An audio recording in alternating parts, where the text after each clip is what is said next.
I don't think it was my best playoff I've ever had, but I don't consider it that bad. Sometimes I find myself in May, the end of April and getting into May, thinking about other things other than hockey because of the weather being nice and all that. And I find myself sometimes wandering off. My mind wanders off. And if I can keep my mind on it, that's fine. A lot of guys, you know, in this game of hockey, when it comes to May after playing 80 games and 20 playoff games and 10 or 12 exhibition games, they tend to get tired. I wasn't physically tired. I think I was mentally tired. And I blame myself for it a little bit. I blame our coach for it a little bit. I blame my teammates for it a little bit. Mostly I blame myself, of course, because it's up to the individual himself to get up for a game. And I certainly wasn't ready for some of those games, that's for sure. Phil Esposito, whose name seems to be written in indelible ink on top of the list of National Hockey League scoring leaders, recalls last season's Stanley Cup playoffs. He wasn't the only one in the building thinking of that blazing final round between his Boston Bruins and Philadelphia's hard-skating Flyers as these two clubs meet in Boston Garden for the first time this year. The Bruins had won the first meeting in Philadelphia 4-1. And this game, played before the usual packed house and a national television audience, had all the pregame excitement of a playoff encounter, each team wanting to establish a measure of psychological superiority over the other in case they meet again next May for the championship.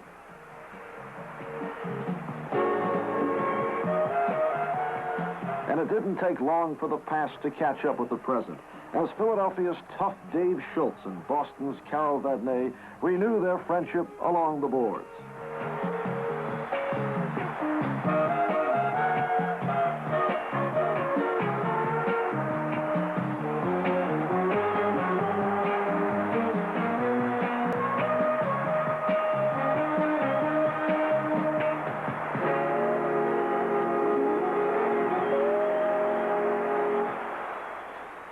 Schultz draws 4 minutes with double minor penalties, and Vadnais gets 2 minutes. So after both teams skate even, the Bruins will eventually have the extra man.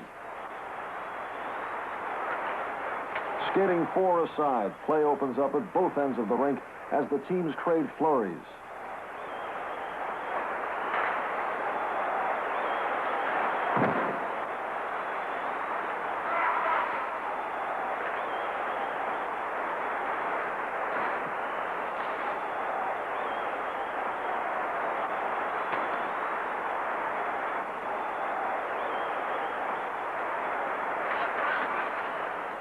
Once again, the familiar images of these two hockey clubs comes back from the '74 Stanley Cup playoffs as the goalies, Philadelphia's Bernie Parent and Boston's Gilles Gilbert, come up with sparkling saves, reminding the fans of their duel in last season's finals.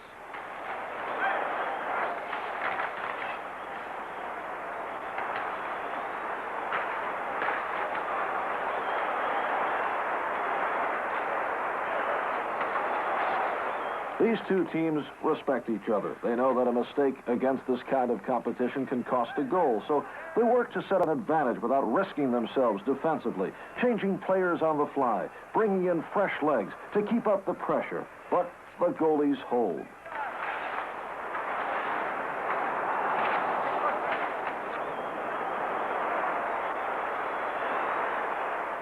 With the face-off, and the Philadelphia end, Boston wins the draw and sets up with Orr at the point. Esposito in the slot. Wayne Cashman and Johnny Busick working along the boards. Out to Orr. The slap shot. Parent saves. And with an anxious Cashman waiting for the rebound, the Flyer goalie freezes his body, knowing the puck didn't go in. But for a second or two, looking like a man wondering how that stolen watch got in his pocket.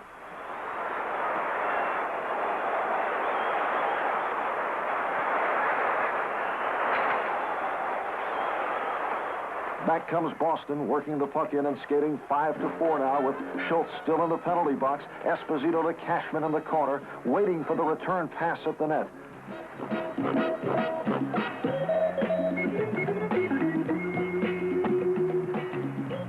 Blocked by the defense, Espo has it again. A shot stopped in front. Another shot, and finally cleared.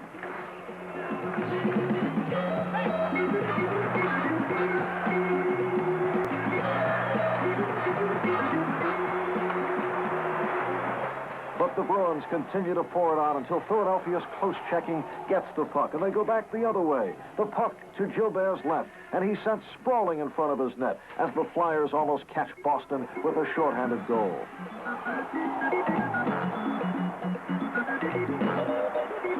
Still only midway through the first period, both teams even now. The game shifts from one end to the other as the action on the ice lives up to its advanced billing.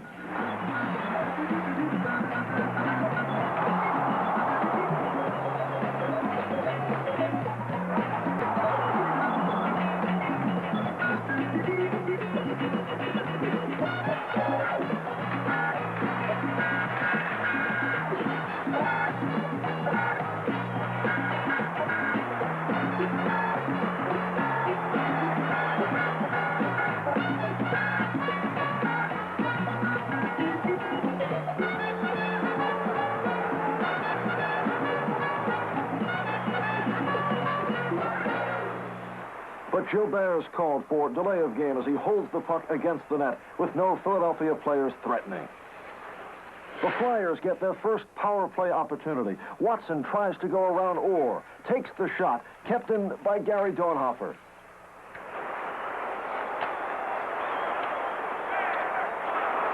They pass the puck around the net. Kindrachuk, number 26, is open in front, but they can't get it out to him. Finally, out to Ross Lunsbury for the shot, but the Boston goaltender saves and holds on.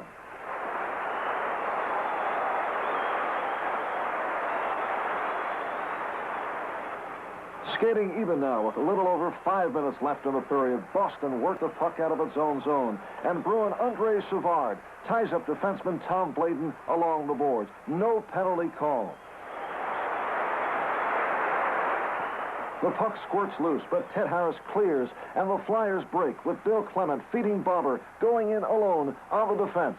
Bobber spins, waits for help, and the back-checking Savard again wraps his arms around the Flyer. But this time, referee Art Scove blows the whistle on him. And as Boston touches the puck, play is called, and Philadelphia will put its power play to work for the second time. The Flyers dump it in, cleared behind the net, but Philadelphia keeps it in. Bladen at the point, taking the shot that is blocked in front, and the Bruins move it out. Up to Orr, who threatens a rush, then wheels around, wasting time, and passes off to Vantney, as the Bruins do an excellent job of killing off the penalty.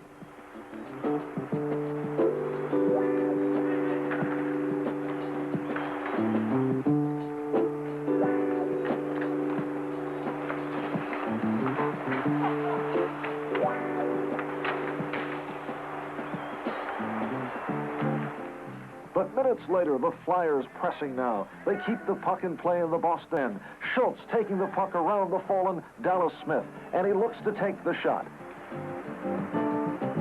He loses control over to Clement, who passes out to the point man. The shot, and Gilbert holds for a face-off.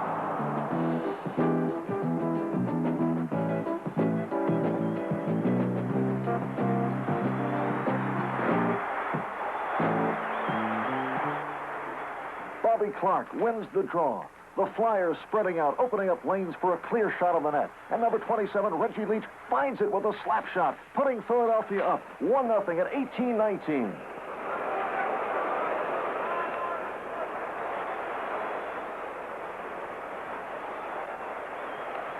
Then just seconds later, Flyer defenseman Andre Dupont trips Orr as he crosses the blue line, and once again, Boston will have the man advantage.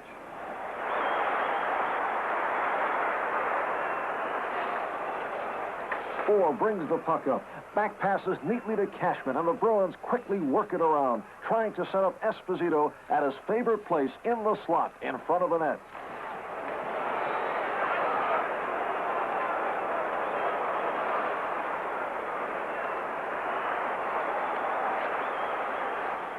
Orr to Busick, over to Espo, who beats Perron, and just like that, the score is tied 1-1 as the period comes to a close.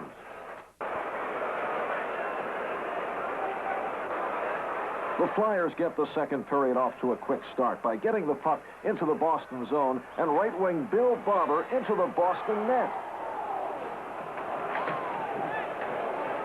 In all the confusion, goalie Gilles Gilbert kept his cool but lost his stick.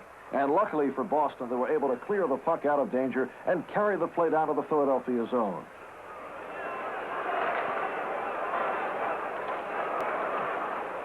But Leach intercepts Terry O'Reilly's centering pass and starts a rush that ends up with Gilbert smothering the puck in his pads, and play is called.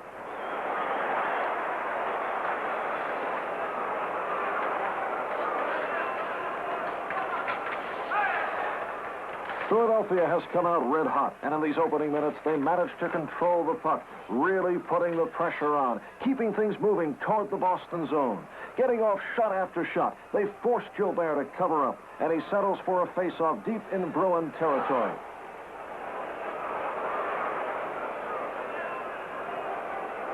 Again, the Flyers swab around Boston's net. The puck slithers behind Gilbert, and a falling Don Selesky reaches over the pile and just tips it in at 4:37. Gilbert is furious, claiming there was a man in his goal crease and that the goal should be disallowed. But a replay shows that the puck was in the crease before any of the Flyers, and Selesky's goal counts, giving Philadelphia a 2-1 lead.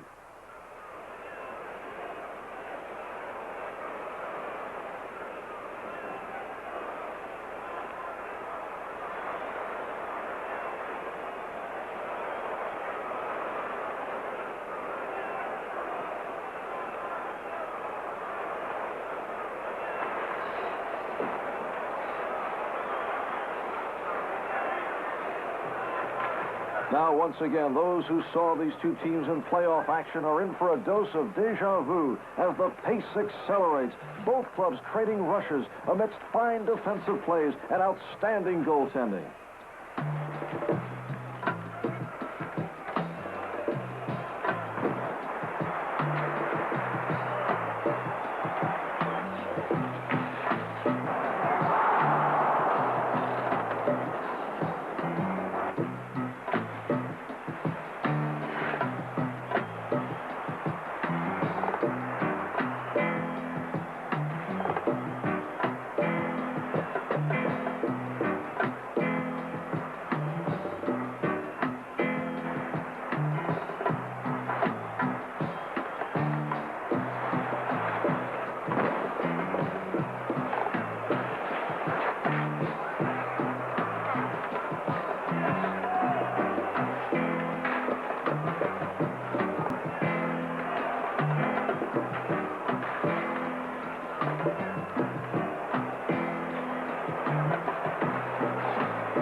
After a face-off, the puck is knocked back, but Clark feeds ahead to Reg Leach on a clean breakaway. Gilbert plays it perfectly, giving him no angle, and the puck goes back the other way as it becomes Perrant's turn to handle a barrage of shots.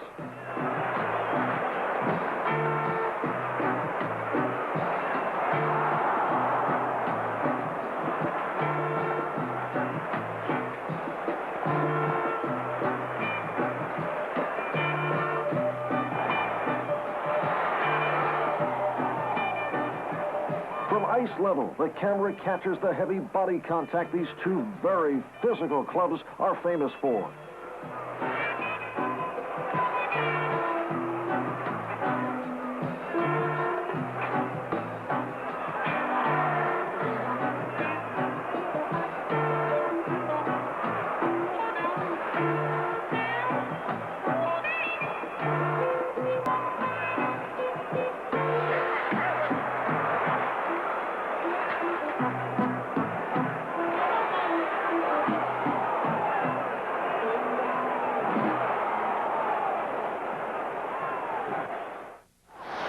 The action continues to shift back and forth from one end to the other. Orr back behind the net. Looks to start the Boston attack. Now Orr starts up. The pass to center, to Esposito. Esposito wheeling, looking to throw in. He does. In the Philadelphia zone now, the puck worked along the boards.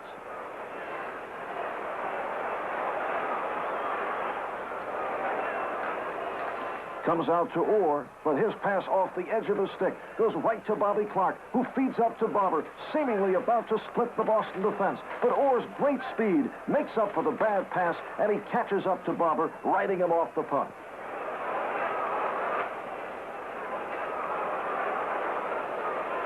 Both teams continue to press, knowing the importance of the next goal at this stage of the game.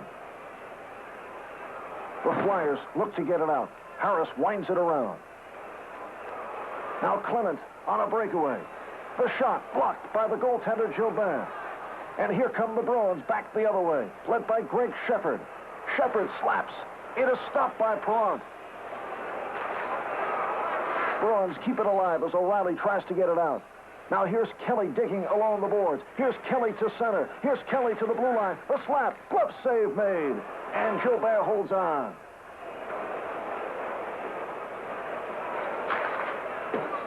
Phil Esposito had 43 goals coming into this game, his 47th of the season. And he is closing in on Maurice the Rocket Richard's record of 50 goals in 50 games.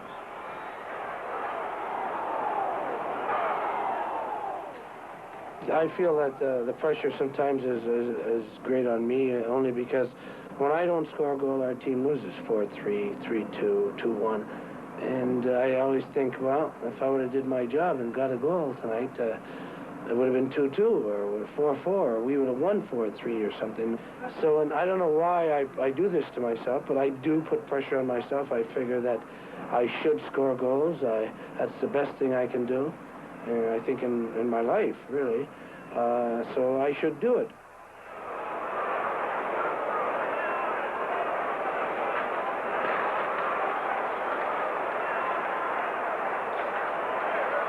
Clark has the puck, stolen by Vadnais, and up ahead into the Philadelphia zone. The puck goes into the corner. Out to Donald Smith on the left point. A shot by Smith. Perron's got it in his pads. Esposito whacks at it. Goal!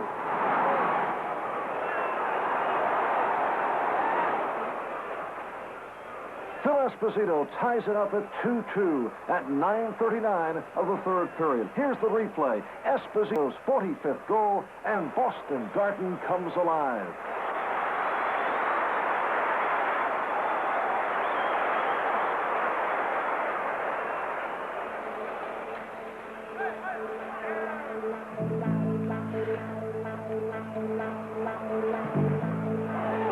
Set up behind the net. Lunsbury cuts in front of Orr. There's a pileup, and Gilbert holds on.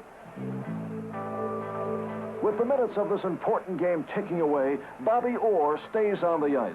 His phenomenal stamina keeps him off the bench, resting on his feet.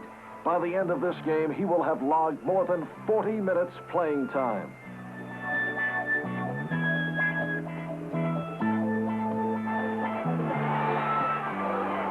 The Flyers clear at their end and head back toward the Boston defense. Reg Leach carrying the puck. Leach fires, and once again, Gilbert comes out to cover up and hold as less than half a minute remains in this game.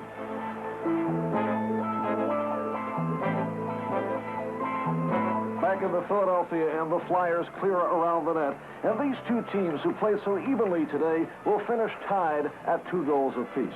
For the Flyers, a victory of sorts, playing away from home, and for the Bruins, some consolation as they came back twice. Their big center, Phil Esposito, bringing them even both times with his 44th and 45th goals of the season.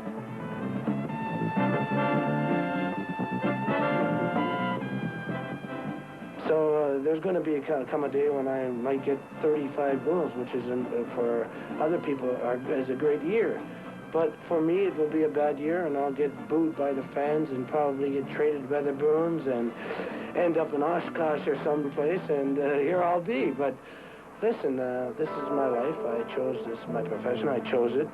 I expect it. I expect the booze, I suppose, and I expect the rest of that.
New York's Madison Square Garden and the renewal of one of hockey's hottest rivalries as two fast, strong teams, the New York Rangers in white, face a dramatic moment of truth against the Stanley Cup champion Philadelphia Flyers.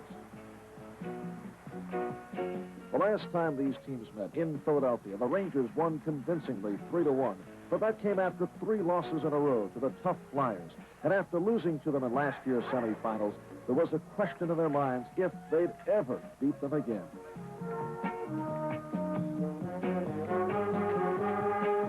They knew what they had to do. They had to skate, and skate hard for 60 minutes. And they had to prove that they could throw their bodies around, because that's the only way to keep up with this fast-skating, heart-checking team of Flyers. And there was one particular man on the ice for this game who was out to prove something special. Ranger goalie Ed Jockman. Fast Eddie is not having one of his better years and making his first start at the Garden since December 8th. He feels the extra pressure of playing this important game here, where he has long been a crowd favorite.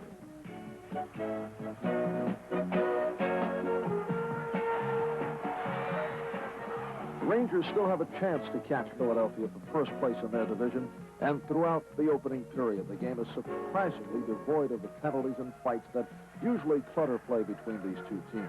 The big crowd and a national television audience are instead treated to the other kind of hockey each team is famous for: constant skating motion all over the playing surface, accurate passing countered with aggressive checking, and action at each end of the rink as both teams make repeated attacks on the goaltenders.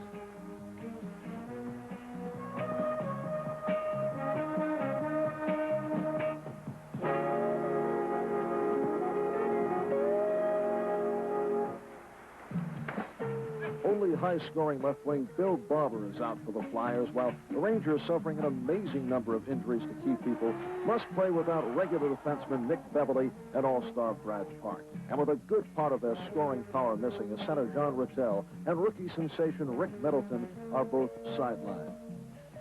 As if sensing the need to make up for their injured teammates, the rest of the Rangers seem inspired to play that much harder, using their bodies to break through Philadelphia's defense and hustling to keep control of the puck.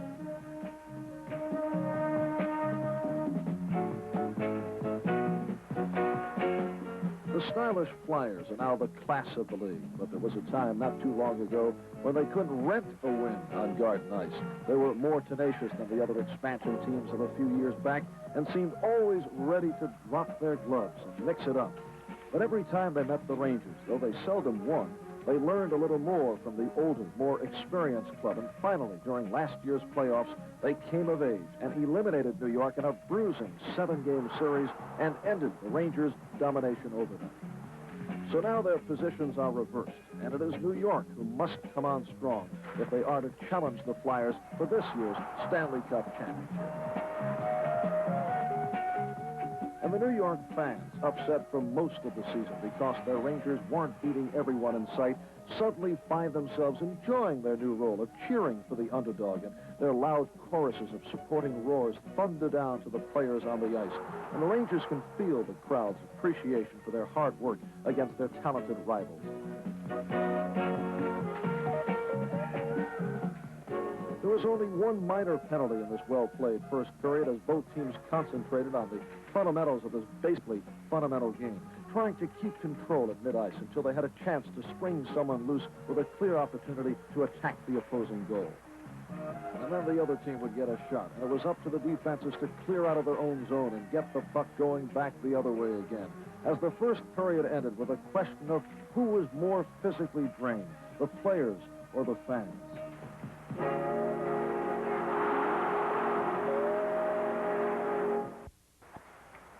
With this kind of superb hockey being played, no one in the Garden seemed to mind the absence of rough play from one particular Flyer, their big muscle man, Dave Schultz, who usually would have drawn both their attention and their boos by this point. Then 4 minutes into the second period, after rookie defenseman Ron Greshner is tripped as he crosses Philadelphia's blue line and referee Art Skov blows his whistle, the New York fans finally get their chance to see something they've been waiting all game to see. Something opposing teams throughout the league wait all game to see. Dave Schultz skating into the penalty box.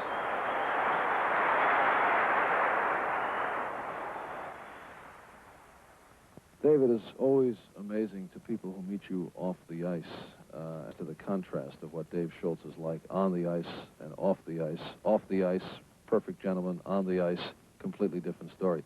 How do you explain it? Well, it's really kind of hard to explain. It's something that when I get out on that ice and I get hit or something, I become involved in the game, and I kind of change. I don't know how I do it or what it is, but it's something that it changes in me, and I just I don't know if I suppose I lose my temper, but I think it's something else too, and I can't really come out and say it in words, but I feel that I am really kind of two different people on and off the ice. Do you have a temper away from the ice, like at home? I know you don't beat up your wife, things like that. No, but sometimes I wonder if it's over the years it's going to change me a little, and it probably has to some extent. But I've never ever gotten a street fight. I've never I never go around hitting people and stuff like that. I suppose I do have some kind of a temper off the ice. I certainly get mad every once in a while, but it certainly isn't carried to the extremes as on the ice. And I think that that my actions on the ice, I mean, I have to justify them to myself. And we're out there to win a hockey game. I never want to hurt anyone out on the ice. And but if I can do something to help us win the game, I'm gonna do it. If it's not gonna hurt the game, the game of hockey, and hurt the team, and that's just my attitude. Dave, there aren't many Dave Schultz fans here at Madison Square Garden. Does this tend to get you a bit more psyched up in playing the Rangers? Well, I suppose it does. I know when I come in here that the fans are really going to be on me, and sometimes I try not to listen to them, but sometimes you can't help it, and a lot of times it helps. It psychs me up, because I don't want to say that the fans are going to affect my game. And sometimes they even help my game. They'll be yelling all kinds of insults at me, and it kind of wakes you up, and I kind of gets my adrenaline going, and it probably helps me more than hinders me, which is maybe hard to believe, but it really does. And I can't let it get to me where it's going to affect my hockey and to hurt it or anything like that. But I try to use it to the best of my advantage, and to help me psych myself up and to play a good tough game. I know they like it when I get hit. They just love it when I fall down, and so I just like the challenge of going in the corners to see if anybody can knock me down, and that way I think it really helps. Dave, is there any particular dislike for any particular hockey club in the NHL? For example, there's been a great rivalry between the Flyers and the Rangers. Is this a club you would say intensely dislike? Well, not intensely dislike. We always seem to have good games against the Rangers. They play well against us, and we play well against them. I think it's good for the National Hockey League to have a few good rivalries between certain teams, and we certainly have it with Philadelphia and New York, and there's a few other teams that the Islanders, same thing, and I think eventually Washington, which is so close to Philadelphia, is going to be a great rivalry. And I guess it goes back to the last year's playoffs where I think you probably remember a playoff series where you play 7 games, or possible 7 games in a row against a team, and you can really become, get a lot of feuds going and such. So since we did play the Rangers, and we had a really tough series last year, we'll always remember them. And it was a good series, good tough series, and it just goes over to this year where we're fighting for first place, and the rivalry is unbelievable. But the Flyers successfully kill off Schultz's penalty, and the game remains scoreless as both teams continue their excellent defensive hockey through the second period. Then when the mistakes begin to come, they come in clusters. At 12:28 of the period, New York defenseman Gilles Marotte goes off the ice for interference, and the Rangers must skate with 4 men to the Flyers' 5.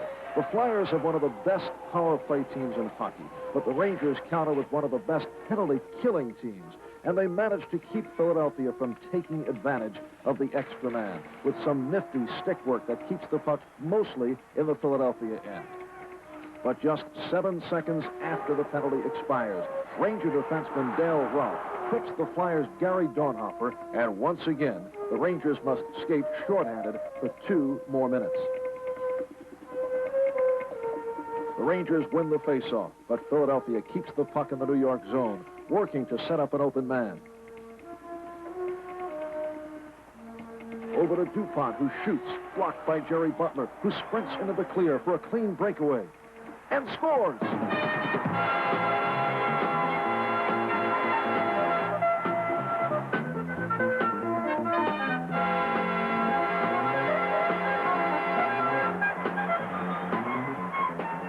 Butler's goal while his team was shorthanded one man puts New York ahead 1-0 at 14:52. But the Rangers still have another minute and 43 seconds left to kill on Roth's penalty. And now they have to contend with an aroused Philadelphia team that's angry and embarrassed over giving up that goal.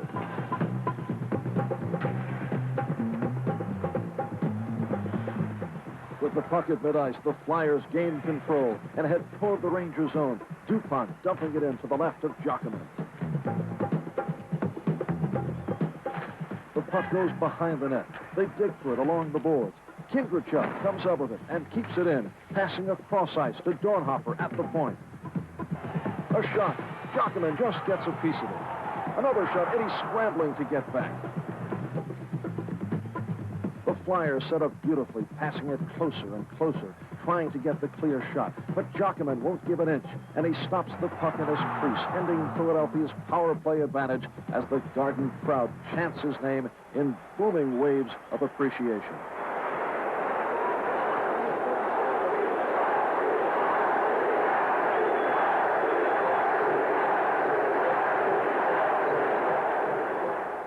For Eddie Jockerman, this was sweet music indeed, because just 2 weeks earlier in Montreal, the Canadians really poured it on the veteran goaltender, scoring 7 goals on him in just 2 periods of play, and it seemed like every time he turned around, there was a red light going on behind his cage.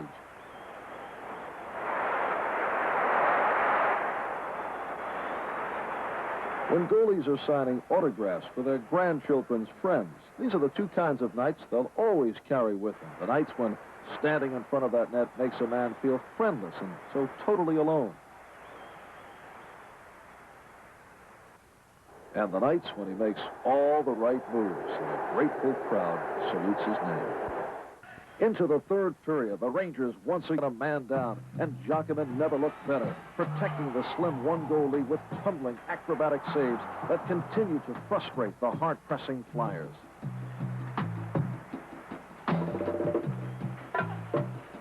And once again, New York's penalty killers, led by number 10, Bill Fairburn, and number 18, Walter Tkachuk, play catch me if you can with the puck, passing it around and keeping it away from Philadelphia until finally it's cleared out of the rink and play is called.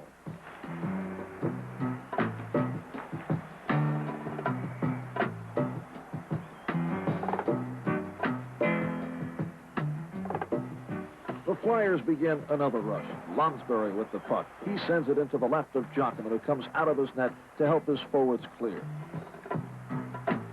But Dornhofer sends him sprawling and immediately becomes the target for a furious assault by New York defenseman Ron Harris, who follows hockey's long tradition of coming to the aid of a fallen goalie, protecting him and defending him no matter how big the other guy is.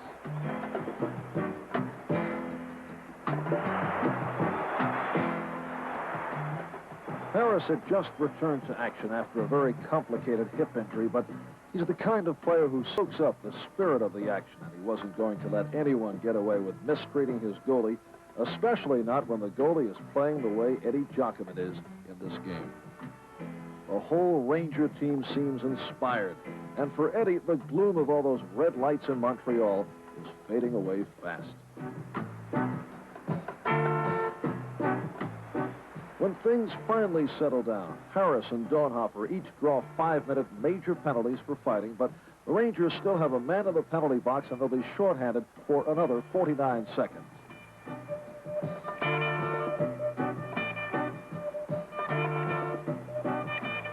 Everything happened very fast after the next face-off. The Rangers tried to clear, but couldn't. The puck came out to DuPont, whose shot went behind Eddie's net, and out to Reggie Leach, who beat Jockman on the short side, and suddenly, with 12 minutes to go in the game, the score was tied 1-1.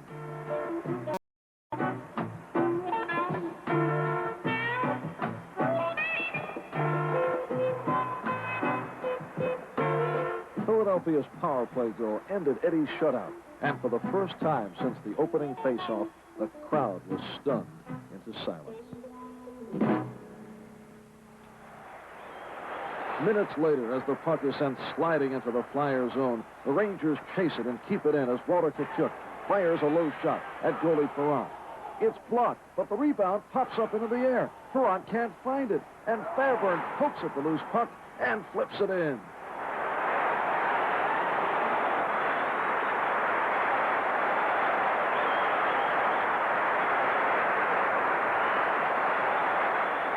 A wild mix-up in front of the net, a weird bounce of the puck that the usually quick reflexes of Bernie Perron just could not control. And the fans are up and cheering again as their Rangers regain the lead 2-1. There's still plenty of time left, and the Rangers know how quickly things can change and how the unpredictable bounce of a puck can affect the course of a hockey game. But nobody knows that better than Bernie Perron, who right now is feeling the glare of the red lights behind his cage, and who can share with Jockman, his opposite number at the other end, the sometimes loneliness of the outdistanced goalie. Hi, I'm Hockey Hall of Fame.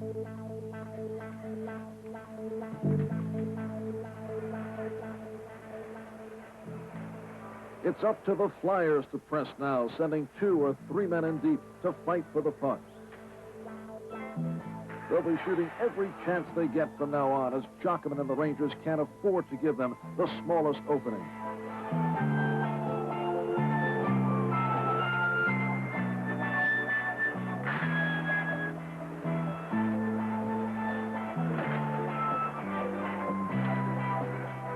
The crowd knows how important this game is to the Rangers and how easily the victory could slip away. One mistake, one error in judgment, one mental lapse. Jockman's a contortionist in front of his net. He stretches, goes down, bodies flying all around him. But the puck still squirts out. It's loose. A whistle and play is called.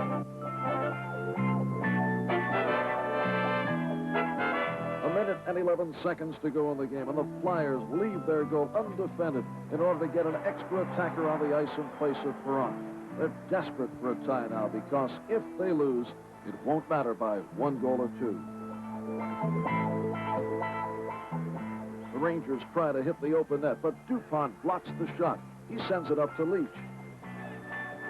But the puck bounces free. The Rangers control. Jerry Butler tries to find an opening to clear the puck. Stopped by Blayton. The loose puck rolls back into the Ranger end as the crowd tries to keep one eye on the clock and one eye on the ice. Back around the Ranger net.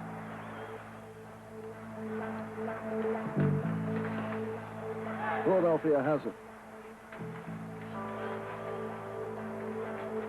They can't get it in. Bobby Clark chases it and carries all the way back up ice, trying to set up a play.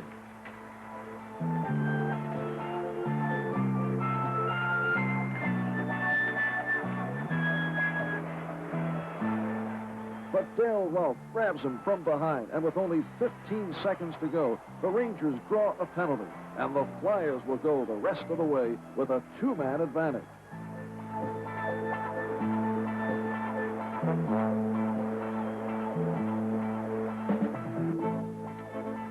The Garden's a bedlam now as the Flyers shoot frantically, hoping to catch Jockman leaning the wrong way. The puck bounces around. It's against the near boards. 10 seconds left. It's loose again. Sticks and bodies lunge for it. One last shot. Stopped in front. Time's running out. It's over.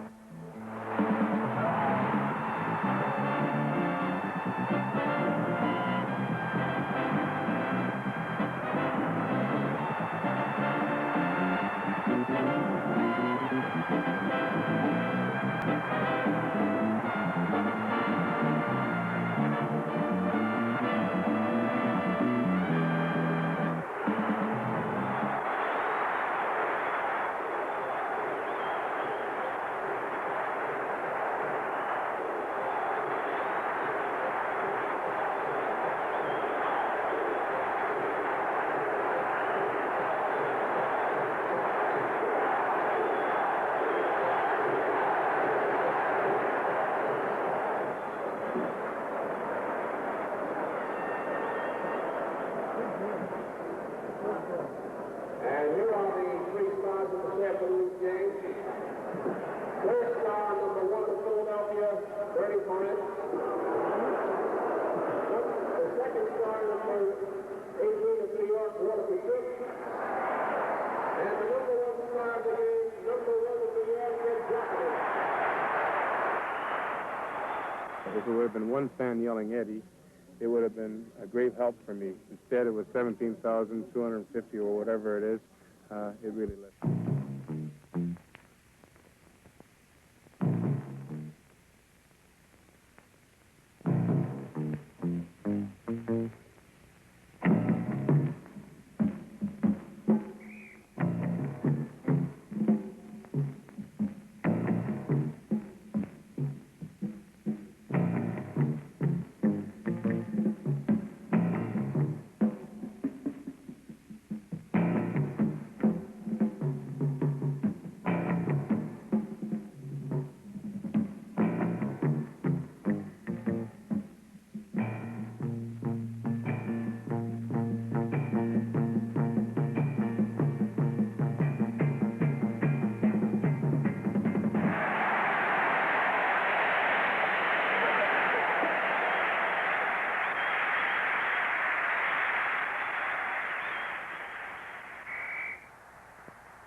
There are now only 4 teams left on the road to the Stanley Cup, and 2 of them get set to begin a best-of-7 semifinal series in Buffalo, New York.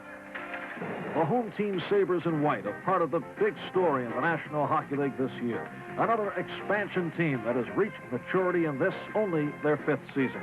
They're playing the red-jerseyed Montreal Canadiens, a team that won its first Stanley Cup championship 26 years before the oldest member of the Sabre team was even born. Only 20 seconds into the game, the anxious Sabres draw a high-sticking penalty, and the Canadiens will start right off with a one-man advantage as Buffalo's high-scoring Rick Martin goes to the penalty box for 2 minutes. Montreal established a new NHL record this season with 91 power play goals, and it takes them just 12 seconds to go ahead here as defenseman Guy Lapointe scores the game's first goal to give the Canadiens an early 1-0 lead. But a 1-goal lead has not meant too much between these 2 clubs this year, as they scored a total of 50 goals in the 5 regular season games they played, with the surprising Sabres coming away unbeaten against the Canadiens, winning 4 and tying 1. But with this game not quite a minute old, the man who figured to be their strongest goalie in the playoff, Gerry Desjardins, was stung by a collision in front of his net. Desjardins had come to Buffalo late in the season and was one more important move by general manager Punch Imlach to build this young team into a genuine contender. But Coach Floyd Smith is forced into replacing him with veteran goaltender Roger Crozier, who won 17 out of 20 games he started for them this year and is one of the few Sabres with solid Stanley Cup experience. 10 years ago, Crozier was voted most valuable player in the 1965 playoffs when he was with the Detroit Red Wings. And coming in cold in a situation like this without any warm-ups, he'll be tested by the team that led the league in scoring this year, averaging almost 5 goals a game. The Montreal Canadiens have failed to make the playoffs only 5 times in the past 50 years, winning the Stanley Cup a record 18 times. Something magic seems to happen to a player by the mere act of pulling on a Montreal jersey. And as one Canadian hero after another retires into the record books, they are replaced by a constant stream of new ones. 53-goal scorer Guy Lafleur, towering center Pete Mahovlich, 30-goal scorers Steve Shutt and Yvon Lambert have developed alongside such established stars as Jacques Lemaire, who caught fire this year for 36 goals, Yvan Cournoyer with his rocket skates and sizzling slap shot, and the Canadians' most famous link to their glorious past, Captain Henri Richard, who's starting his NHL record 175th playoff game, back for the first time since an ankle injury 21 weeks ago.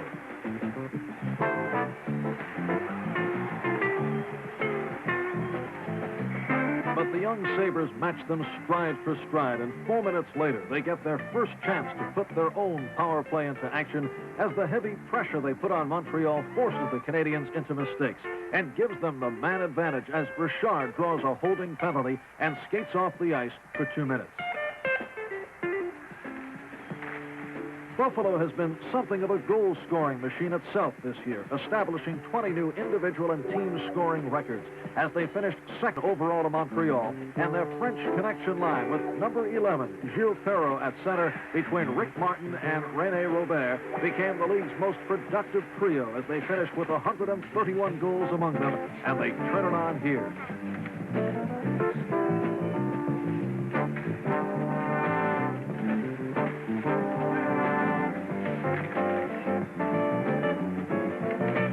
The Sabres had 10 players who scored at least 20 goals during the regular season, among them Rick Martin, whose total of 52 included 21 power play goals, 4 of them coming against the Canadians, and he ties it up here with a quick wrist shot that slips past goalie Ken Bryant.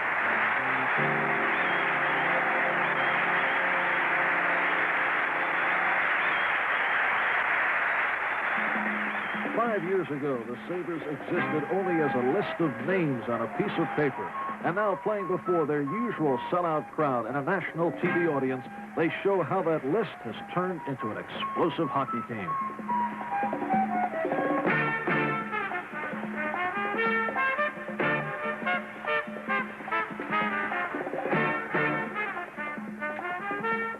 At 11:22 of the first period, René Robert, number 14, scores on a great feed from Gilles Perreault, and the Sabres pull ahead 2-1.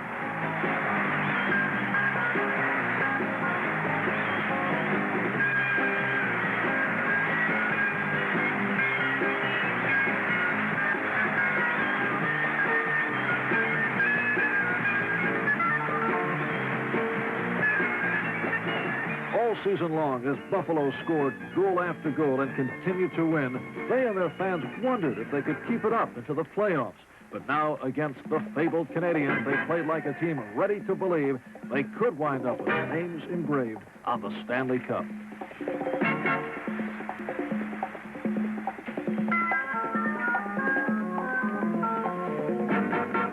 They challenged Montreal for possession of the puck all over the ice and managed to keep the Canadians bottled up in their own end. And it seemed only a matter of time before they would score again.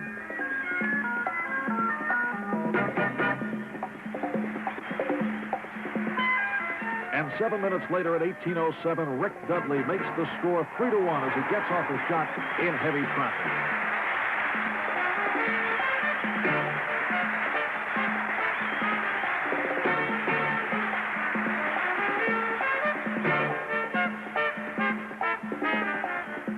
Replay shows the Montreal goalie was completely screened by a mass of bodies as Dudley skates in from the right, shooting while off balance.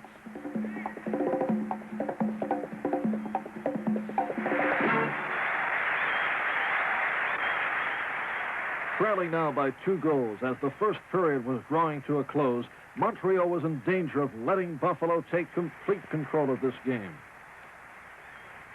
But the Canadians managed somehow to reach back into their tradition, to regain their psychological edge, going into the dressing room as number 10, Guy Lafleur, keeps the puck in and then fires past Crozier just 22 seconds after Buffalo's last goal to make the score 3-2 Sabres as the period ends.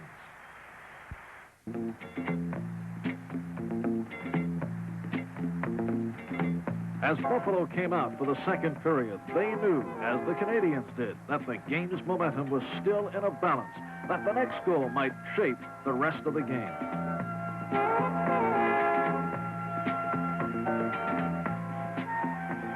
Both teams played cautious hockey, but it was the Canadians who made the first mistake as Guy Lafleur pulls down Gilles Perreault, and Montreal is called for a 2-minute penalty.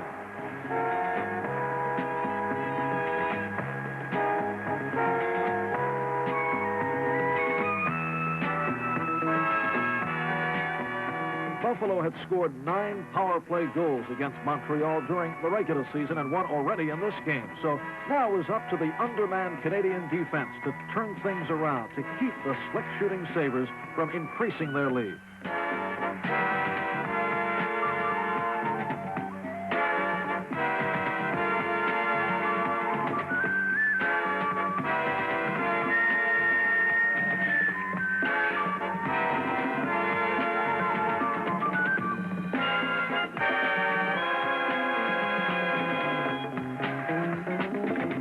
And doing the kinds of things that Montreal teams traditionally do at playoff time, they offset the Buffalo advantage by scoring while shorthanded to tie the score at 3-3 as Guy Lapointe beats Crozier with a hard shot along the ice.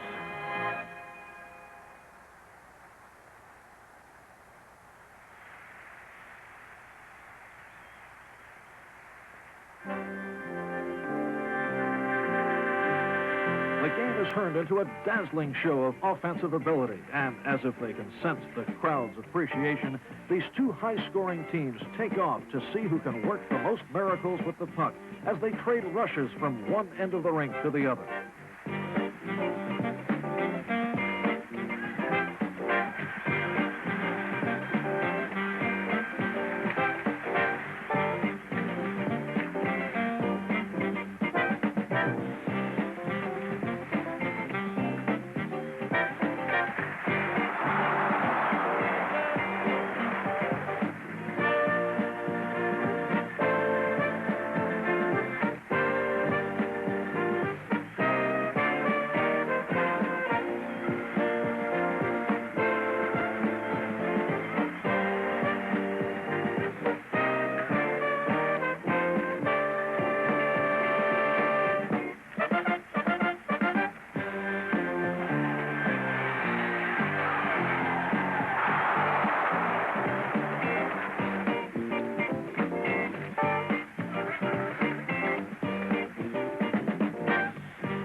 But midway through the period, Sabre defenseman Jim Schoenfeld hooks Lapointe at the Buffalo blue line and adds 2 additional minutes to the penalty by taking out his frustrations at the man he pulled down. And the Sabres will have to play the next 4 minutes with 3 skaters of Montreal's 5.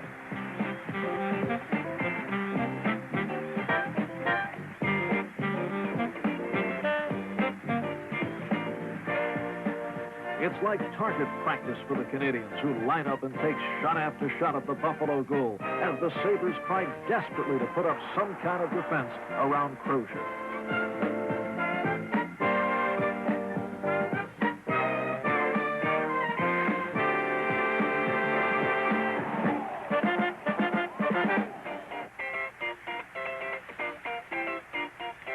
Montreal works the puck around, trying to hit the open man with the clearest path to the net as the ring of attackers grows tighter and tighter.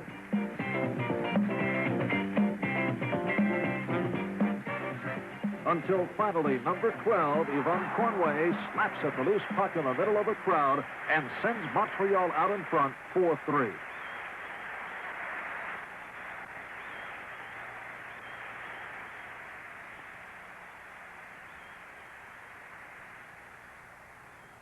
Henri Richard has been in scoring duels like this before, and he probably was angry, but not surprised that the lead didn't last too long, because Buffalo came right back to tie it up again as Gilles Perreault lifts a backhand shot past Dryden at 18-15.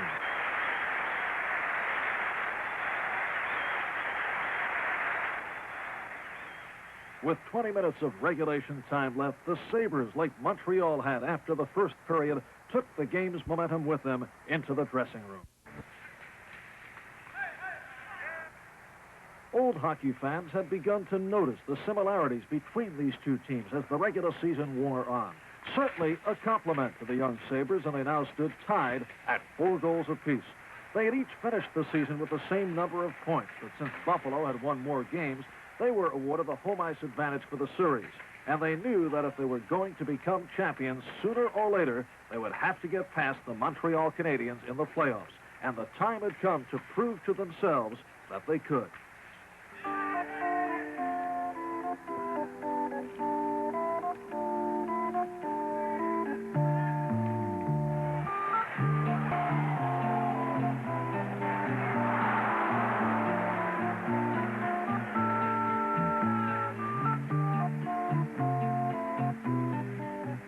Again and again, they stormed Dryden's net until finally they took the lead once more on Jim Laurent's backhand shot that flew over the fallen goalie.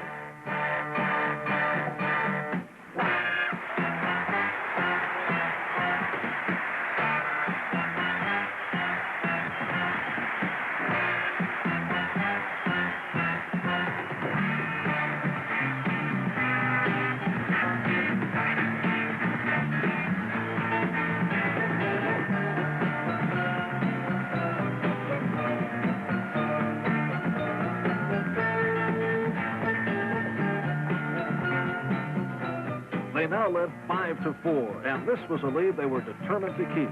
The expected Montreal counterattack never developed as the Sabres kept skating fast and hard, working more to increase their one-goal edge rather than simply play to protect it.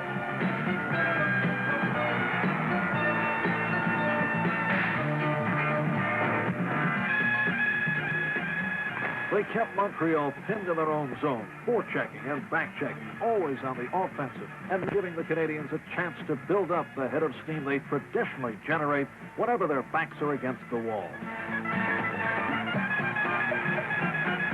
They limited Montreal to an embarrassing 3 shots on goal in the third period, and as the game slipped into its final minute with goalie Dryden skating off the ice for an extra attacker, the famous Montreal Magic suddenly appeared, and incredibly, the puck wound up in the Buffalo net with only 24 seconds left on the clock.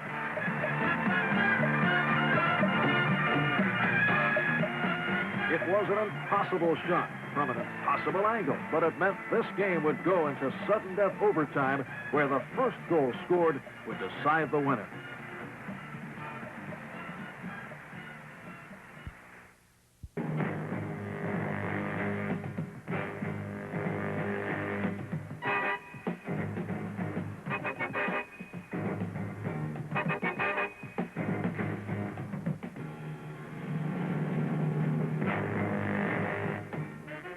If there's anything that can add to the electric anticipation of a Stanley Cup playoff game, it is sudden death overtime, when everyone in the building is looking for that one mistake, that one error in judgment, or that one final shot that can end the game in a dramatic split second. Less than 2 minutes into the overtime period, referee Bruce Hood raises his arm and sends Montreal left wing Bob Gainey into the penalty box, giving Buffalo an important one-man advantage and boosting the excitement in this arena to a level no other sport can touch.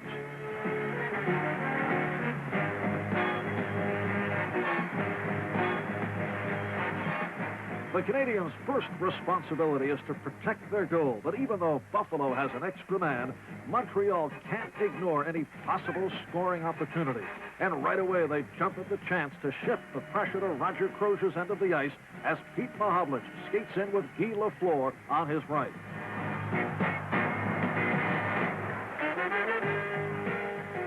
Buffalo has to be careful in its own zone, but can't waste the advantage it has to score now, and they move into the attack. Korav takes the shot, steered aside by Dryden as his defense clears the puck all the way down ice.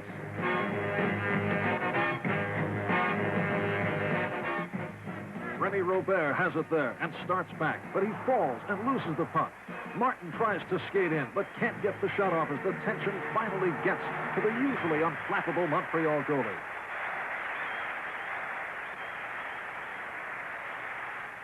The Canadians successfully kill off the penalty, and the puck dances and bounces around dangerously until Lemaire fires it behind the Buffalo goal with 2 or 3 Montreal players chasing it, looking for a chance to catch the Sabres with no one in front.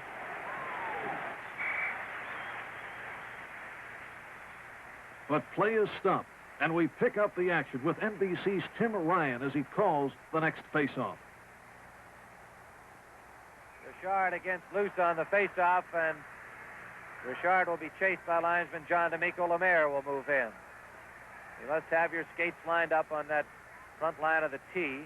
Luce has also been moved, and your stick flat in that circle to get a proper faceoff. Ramsey comes up with it, walks out. Nice play by Ramsey, 3-on-2. Trying to split the middle. Here's the pass to Gary. Shoots, he scores! Gary Gare!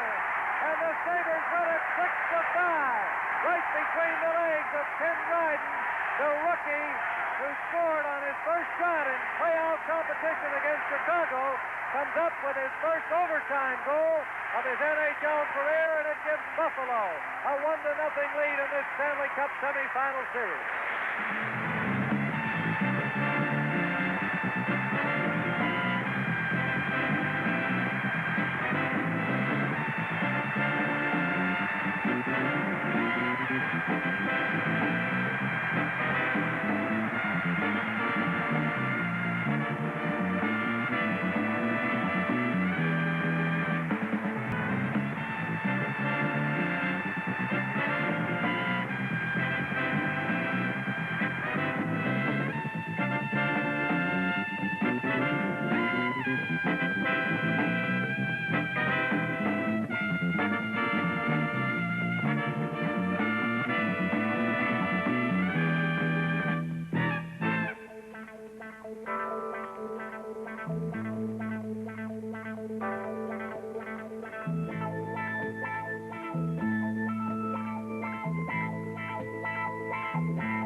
The man to my left, one of the all-time greats of the National Hockey League, centerman John Beliveau. And John, what is incredible to me is the fact that this Montreal Canadian organization has managed to make a transition in such a way that now they are a superb team with young legs.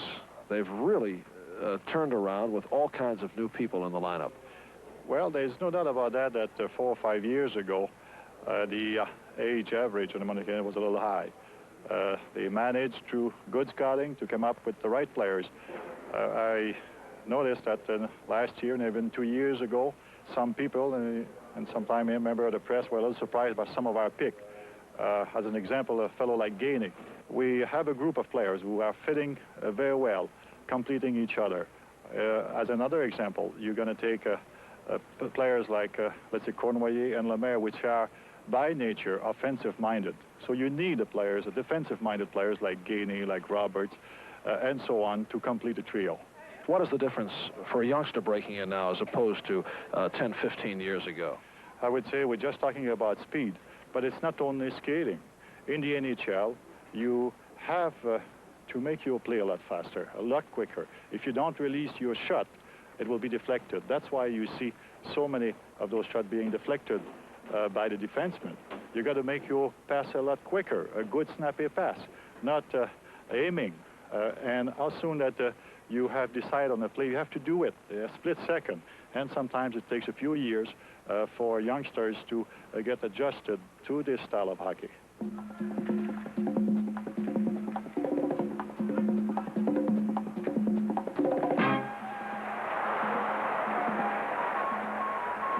John Beliveau conjures up the same images in hockey as the name Joe DiMaggio does to baseball fans. It means graceful execution of the basics and superlative execution of the frills. And the same things can be said of the Montreal Canadiens, skating here in their red uniforms against the New York Rangers in Madison Square Garden. They've been a dominant force in the National Hockey League for the past 50 years, being its champion 18 times while filling its record books and supplying so much of its tradition and so many of its heroes. And this latest edition of the Flying Frenchman from Montreal looks ready to win their 19th title, this year's Stanley Cup Championship. Early in the first period, they established the game's pattern by scoring a goal while the Rangers had a man in the penalty box. It was the Canadiens' 81st power play goal of the season and tied the league record for scoring while the other team was shorthanded. The replay shows the puck went in and out of the net so fast that only Pete Mahovlich, number 20 in front of the cage, the man who put it in, knew for sure that they had scored. The Big Center's 31st goal gives Montreal a quick 1-0 lead.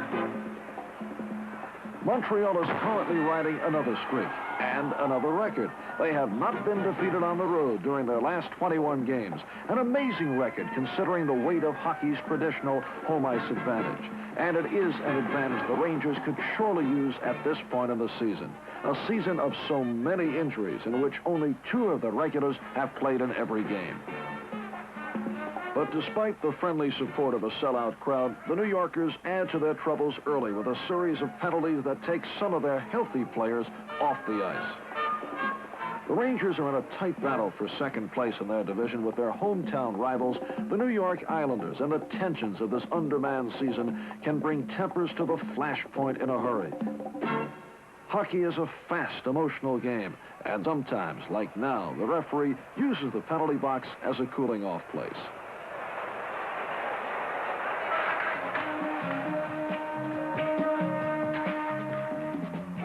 As long as each team has the same number of men off the ice during a penalty, the sides remain even.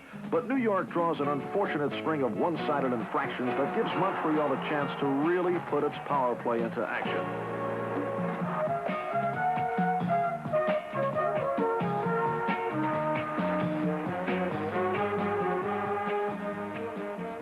The Rangers must concentrate on playing purely defensive hockey, doing whatever they must to get the puck out of their own zone, and preferably all the way down to the other end of the rink. The more they can do this, the more penalty time they can kill, and the sooner they can get back to full strength. Of course, if Montreal scores a goal while playing with a manpower advantage, the penalty automatically expires. But with the Canadiens already enjoying a 1-goal lead, this is a shortcut the Rangers don't want to take, and they work hard to clear the puck out of danger, using their sticks or their bodies, whatever it takes.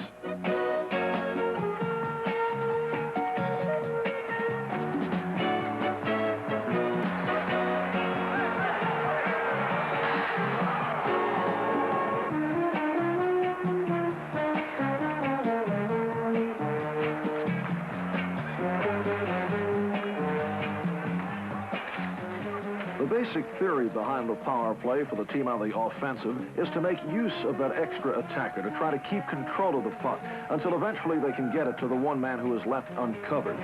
And part of Montreal's success in this phase of the game is their great ability to pass the puck around from one man to another. The Rangers, of course, must try to anticipate those passes without coming too far out of position because their prime strategy while shorthanded is to form a box-like defense in front of their goal. Montreal tries to force the box into closing tighter and tighter until they can get a clear shot on the net, and sometimes it is only the convergence of so many bodies in one area that keeps the puck from going in. But while the Rangers seem to be working themselves out of trouble with some excellent defensive play, their string of penalties continues, and they find themselves back in the position of having to play with a man short. And this time it's especially costly as Billy Fairburn skates off for 2 minutes because he's one of New York's best penalty killers. Ranger goalie Dunk Wilson, just acquired from Toronto, after going so much of this opening period with one man short, now has the extra pressure of facing the Canadians with two men short. As defenseman Gilles Laurent joins Fairburn in the penalty box. Montreal now is skating 5 men to the Rangers 3, and their passing gets sharper yet as they have that much more room to maneuver around it. They have the Rangers practically at their mercy as they fire away at the New York net, and it's only a matter of time before the powerful Canadians blast in another score. Once again, Mahovlich is part of it as he passes out to Lapointe, and the Canadians set a new National Hockey League record with their 82nd power play goal of the season. Yesteryear. Well, you saw this afternoon the way they were passing that puck around. When a power play or a group of men playing on a power play are able to pass that puck so well in the offensive zone, it's pretty difficult to stop, and you're bound to score a few.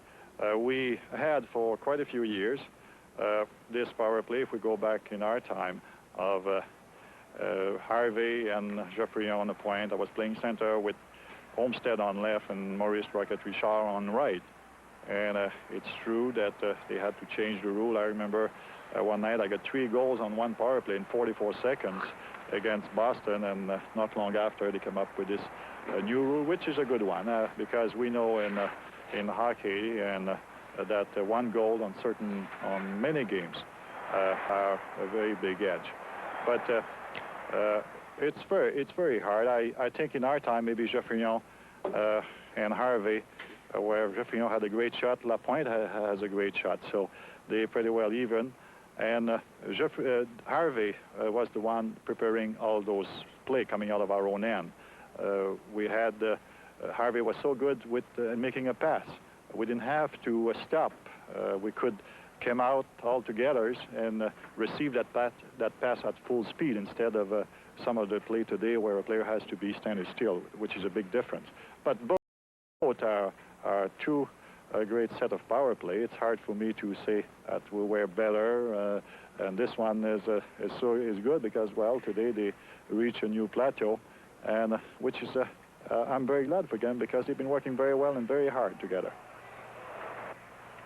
The Rangers, down now by 2 goals, haven't played that badly considering their 12 minutes of penalty time in this period, but they'll have to find some offense if they're going to catch up to and beat Montreal.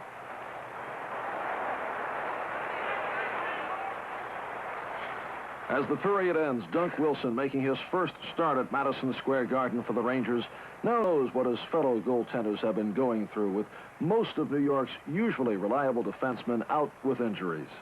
But Montreal is in no mood to sympathize with him, and they open the second period with a quick burst that puts Pete Mahovlich in close, and the Canadians jump to a 3-0 lead. His 32nd goal and 68 assists make him only the second Canadian in history to score 100 points in a season. Canadians have a young veteran by the name of Peter Mahovlich, who I can recall when he first came up was a very gangly, awkward type player. Now he's gone over the 100-point mark. He's having a sensational year. Well, Pete's been playing very well and very steady. Pete comes from Detroit organization and got adjusted to our style of play. Montreal always liked to rely on skating. I've always said that little difference that we have is edge on skating, and we like to play against certain teams because they like a wide open game. So Pete got adjusted, and he's been kind of a hot and cold maybe in the past, but I think this year, well, to reach over 100 points, have been pretty steady. Not too many bad spell of games where for 4, 5, or 6 games things are not rolling too well, but he's been very steady. He's been working very hard, and he's been using his great reach when he to make all those deke, which is so well known for. And as if to prove Mahovlich wasn't Montreal's only weapon, they unleashed another one, the fleet Yvan Cournoyer, whose clean breakaway gives the Canadians goal number 4. The replay shows Cornway taking the pass at mid-ice, and the man they call the Roadrunner simply outraces everyone and fires his 38th goal of the season past the stunned goalie. Wilson is not about to debate the claim that no one in the league accelerates faster or is more dangerous on that kind of play than the 10-year veteran with the rocket skates and the crafty moves. As a matter of fact, none of the Rangers are about to debate anything concerning the Canadiens today, as only 11 seconds later, one of the younger players, Steve Shutt, breaks through and wraps in his own rebound to crack the game wide open and boost Montreal's lead to 5-0.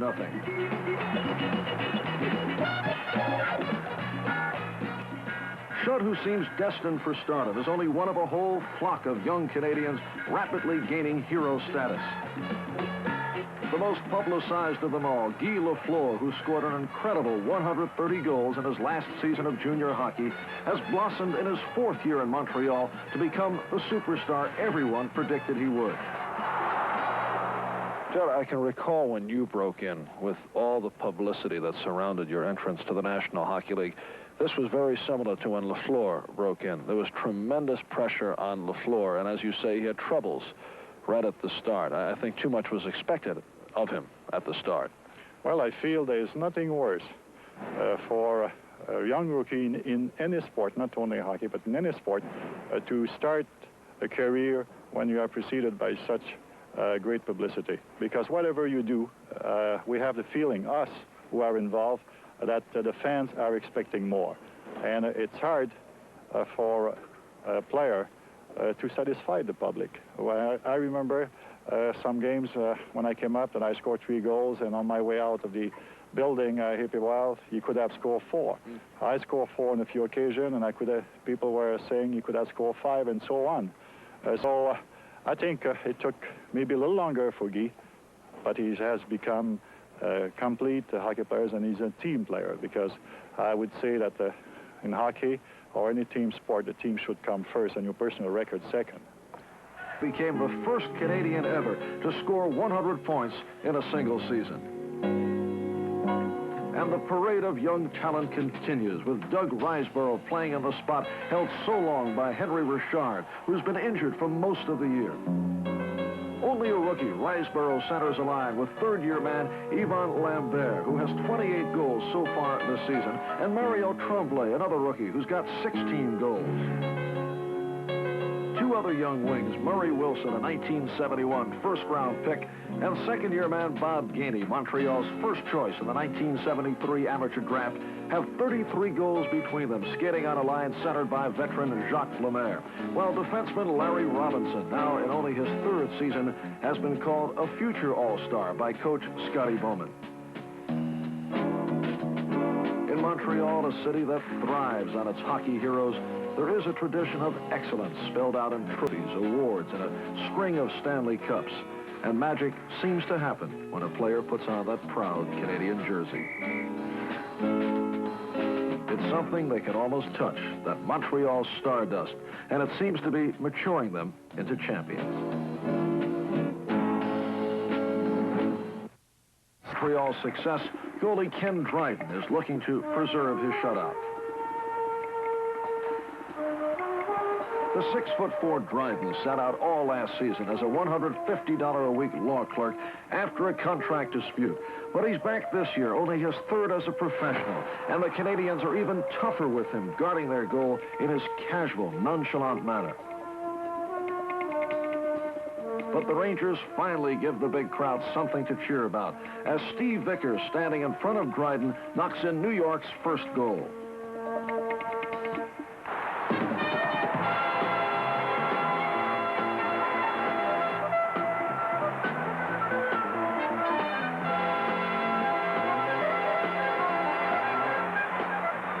It's been a long, uncomfortable afternoon for the Rangers, and that goal seems to be what they needed to get their juices going again. The Rangers have their pride at stake, too, and all of a sudden, the game's momentum shifts in their favor, and their young players, the Ranger All-Stars of the future, begin to find the holes in Montreal's defense.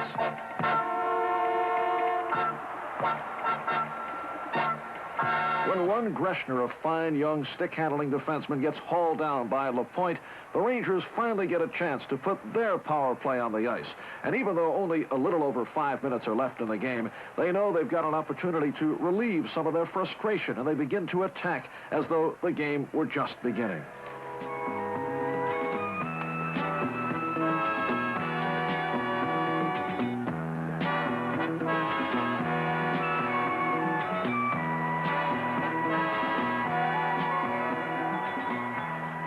The Rangers have a pretty good power play themselves, having already scored a club record of 71 goals while playing with the extra man, third best in the league. And they're fired up now to make up for their earlier mistakes.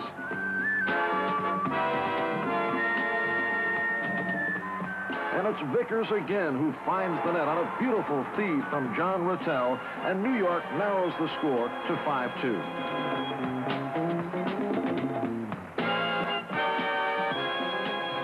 Vickers' 29th goal of the season raises a distant hope in the Rangers that they can pull off a miracle. And only 10 seconds later, Bert Wilson scores their third goal.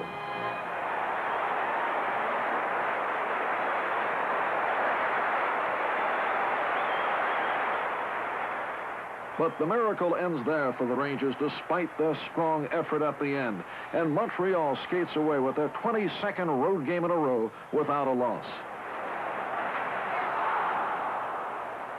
It's been said that records are made to be broken, but it seems as though the Canadians, when they're not breaking someone else's, are extending new ones of their own.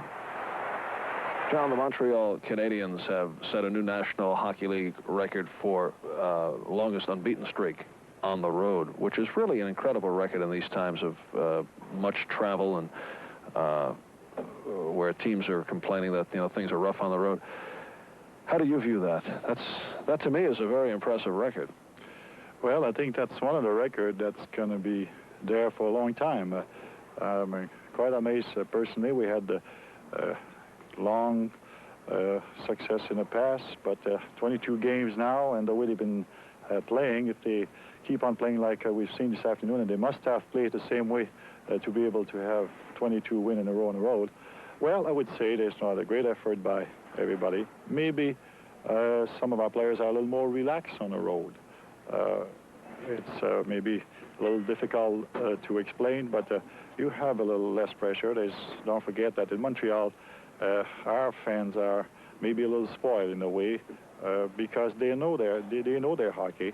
And since 1940, the Canadians have been very fortunate to always come up every year with a good team. And our people are used to see a winner, and sometimes they won't accept that the players will have a little relapse for too long.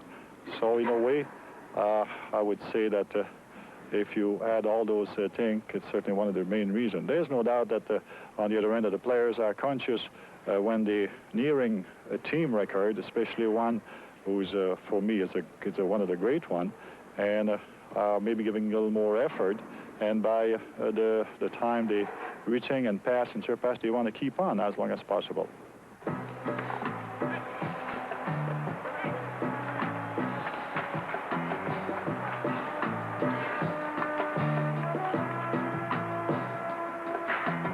There aren't too many smiles left on the faces around Madison Square Garden today. They've been haunted by Montreal Canadian teams of the past, and now they're getting similar cold chills by this Canadian team of the future.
Come on, guys, gotta have a big one. Come on, gang. You work. Come on, yeah. Take a little time out, Chair. Gives your shoulder. Put it there, Kenny.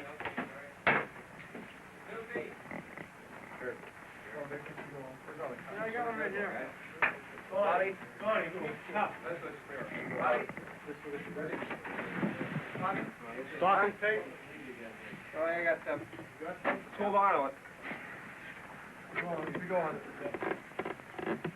Same way, guys, same way. Let's go. Be ready there. We warm up and 40 more shots. Head up the back. Let's go. Right, come on, watch the shot. 1 minute. 1 minute.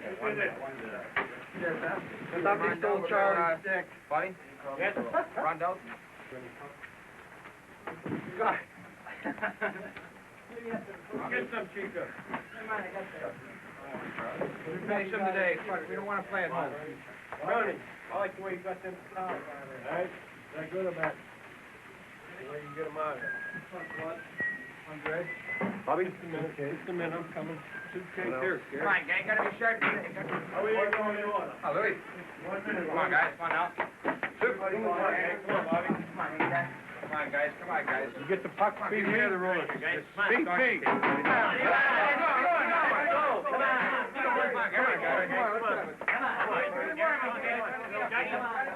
Get him up quick, guys. Come on now. Come on, Chico. Come on, Chico. Come on, he's standing over there. Come on, Chico. Come on now. Chico. Don't be worried about me.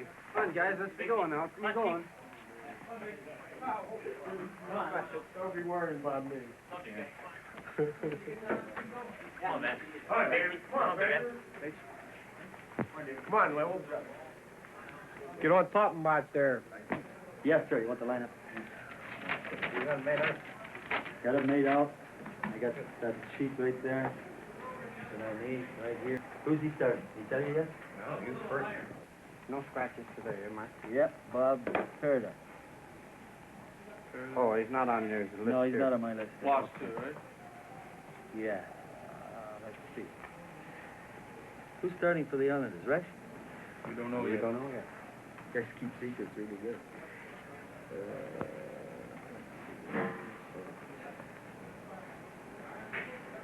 Yes. Colin Campbell. Ron Stacken.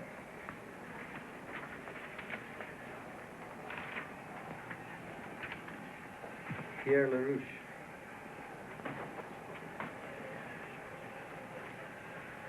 Chuck Arneson. Bob Kelly.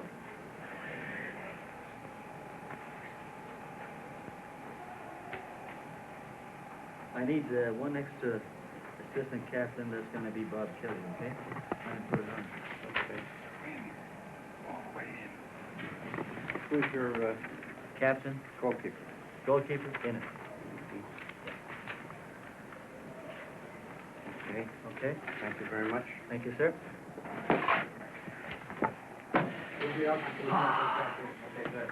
Are you nervous? Yeah, I get nervous. If you can't get nervous about the hockey game, then you know, it's no fun. I'm always nervous. My hands are sweaty. My pits are wet. But I'll be okay once I drop the puck.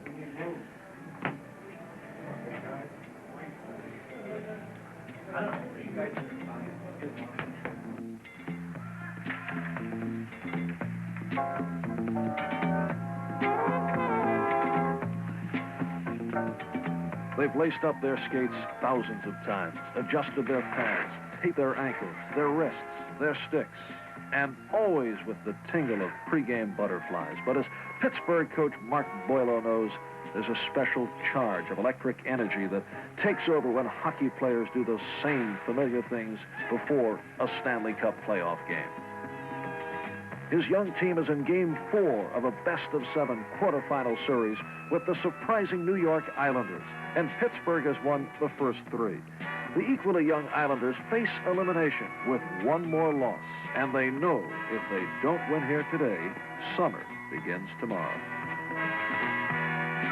They've been something of a Cinderella team in the National Hockey League all season long, winning when most people thought they wouldn't, and coming back again and again when all the odds said they couldn't.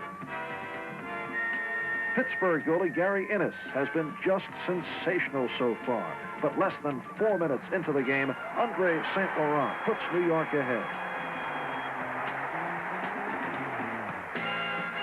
The replay shows the slick little center taking his own face-off and firing past Innes to give the Islanders the first lead they've had in any game of this series.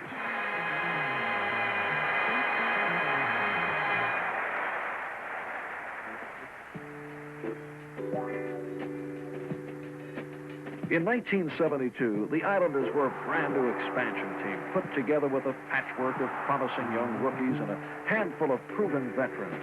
And now, only 3 years later, they're competing for professional hockey's holy grail, the Stanley Cup. To do that, they first had to get past their crosstown rivals, the far more experienced New York Rangers. And they set a new NHL record doing that by scoring the quickest overtime goal ever in the third and deciding game, breaking a 3-3 tie after only 11 seconds of sudden death play. The Islanders have developed very fast with superb young talent like number 5, defenseman Dennis Potvin, who was 1974's Rookie of the Year. Dennis broke Bobby Orr's records for most goals and most points by a first-year defenseman, and breaking a Bobby Orr record in hockey is something like rubbing shoulders with the gods. This past season, Potvin finished second to Orr in the scoring race for defensemen, and there's no question he is on his way to becoming a genuine superstar. The Islanders as a team gave up 100 fewer goals in their second year than they did in their first, and the tremendous success they've had with trades and draft choices has turned them into a strong, well-balanced team offensively and defensively. They skate hard and check hard all over the rink, earning a reputation for playing 60 minutes of honest hockey every time they take the ice. In each of the first 3 games in the series with the Penguins, they've spotted Pittsburgh 3 quick goals, but fought back every time to make it close at the end. And they believe it's only a matter of time before they can crack the solid goaltending of Gary Innes, whose dazzling saves have been responsible for preserving Pittsburgh's 3 victories so far. The Islander goalie to keep Pittsburgh's high-scoring team out of his net. This is his first start of the series, and the goalie, who played in a third of his team's games during the regular season, knows the Penguins will be coming at him from here on with everything they've got.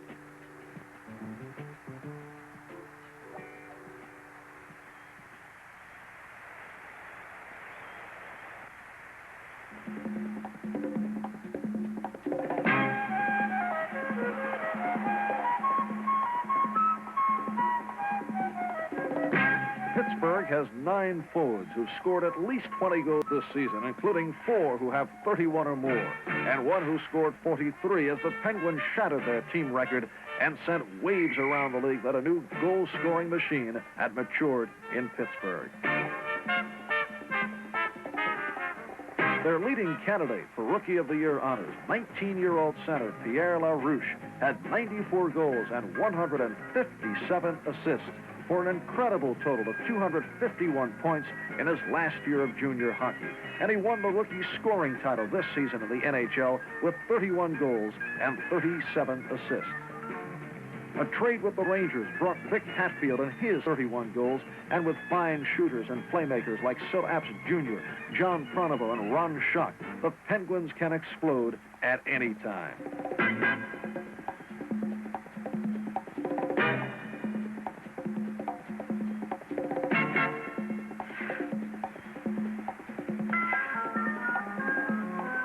And finally, at 8:18 of the second period, left wing Bob Kelly, who got 27 of the Penguins' goals this season, gets their first one of the day as he steers in a hard shot from rookie defenseman Dennis Ochar.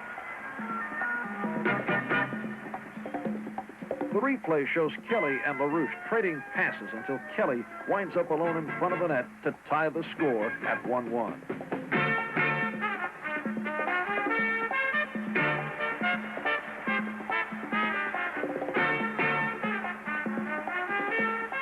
There's a lot of pressure on the Islanders now. The Penguins are a team that scores goals in clusters, and they look like they're ready to break loose.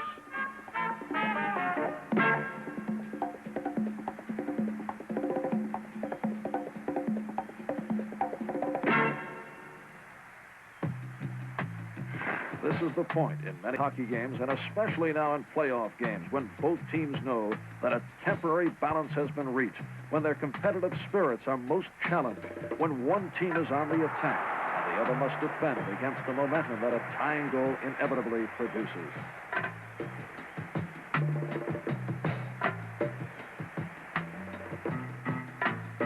For Pittsburgh, it means keeping the pressure on New York's goalie, forcing him to think about where the next shot is coming from, instead of reacting instinctively to the flow of the game.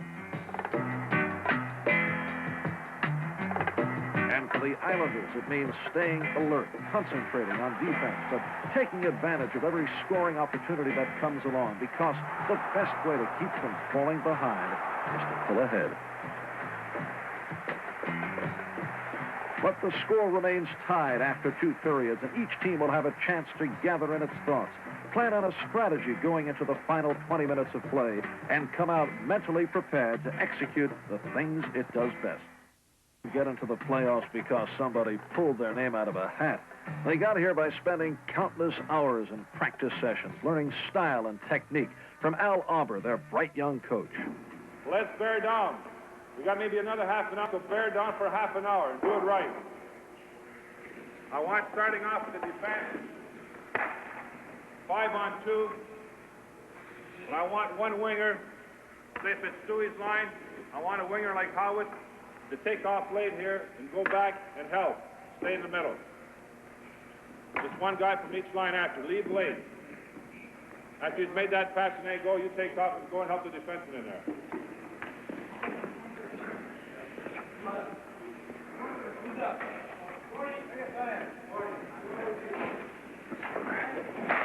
Five on 2.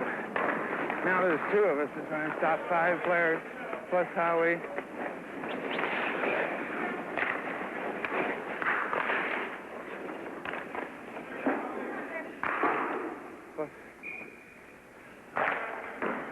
Plus 1 checker coming back to help us out. Actually, we're doing it 5-on-3.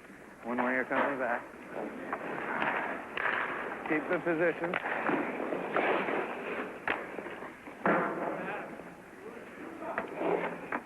Now I got to catch up to him.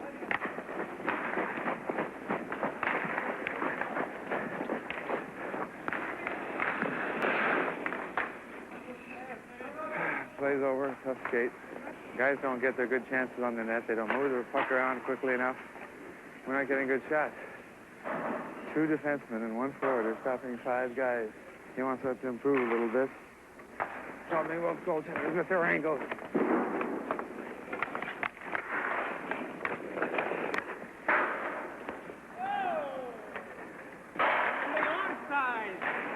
On film, you got to be good. This is what we're doing. We're working the puck out of our zone.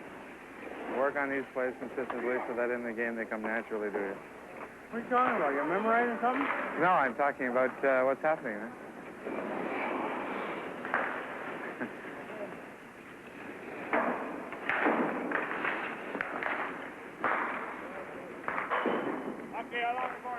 My toes are frozen. I don't know if you heard that, but he said line the boards. The worst part of that with these practices.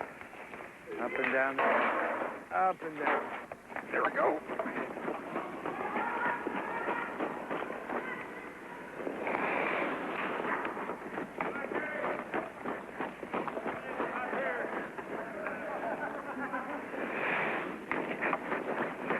Come on, legs. Come on. Last time.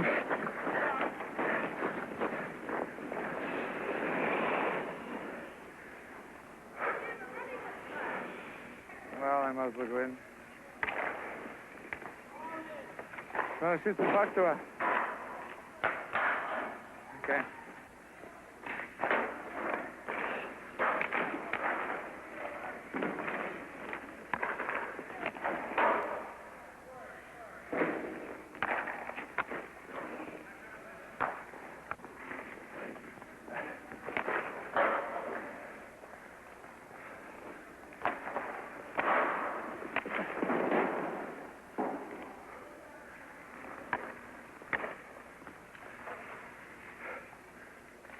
Thanks, JP.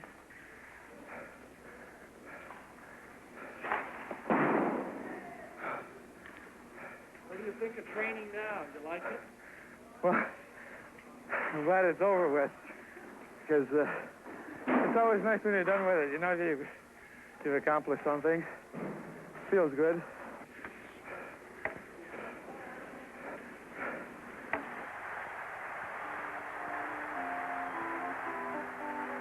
The Islanders came out for the third period determined not to have their season end on this day, and they brought their loyal Nassau Coliseum fans to their feet with a blistering attack worthy of the championship team they're trying so hard to become.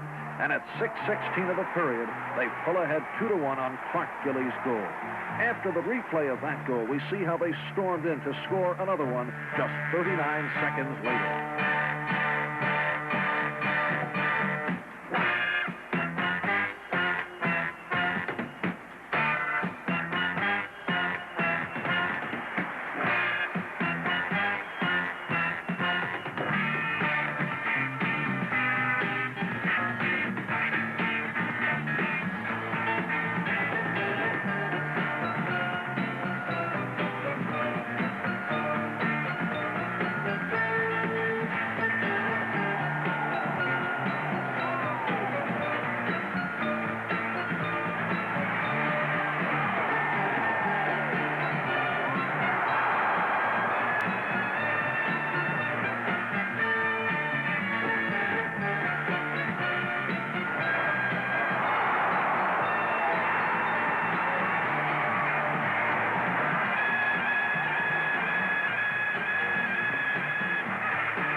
I think you have to pretty well attribute the whole thing to Al Arbor, who took a bunch of young guys, a lot of inexperienced players, but who had a lot of talent, a lot of desire, and a lot of pride. And I think he just molded it and just directed us in the right direction. And we did the rest pretty well. We just went out there and, you know, instead of being not being confident and not being aware of what's happening and feeling the pressure as a lot of other young players do, I think we went out there and knew that all we had to do was play our own game. And to do that, you have to be confident.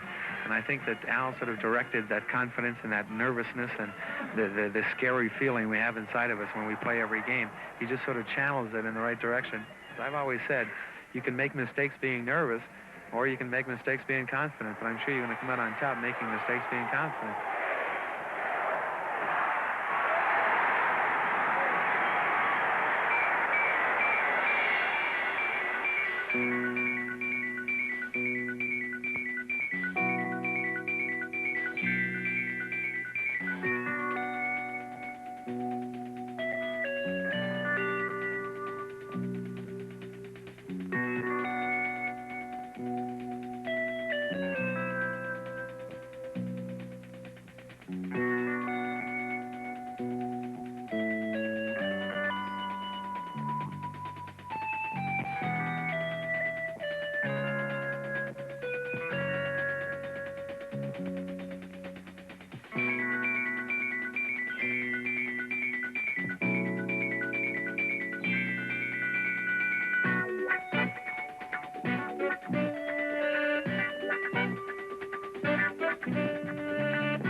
It's not something that can be seen with the naked eye, but there's a special charm that surrounds this group of hockey players.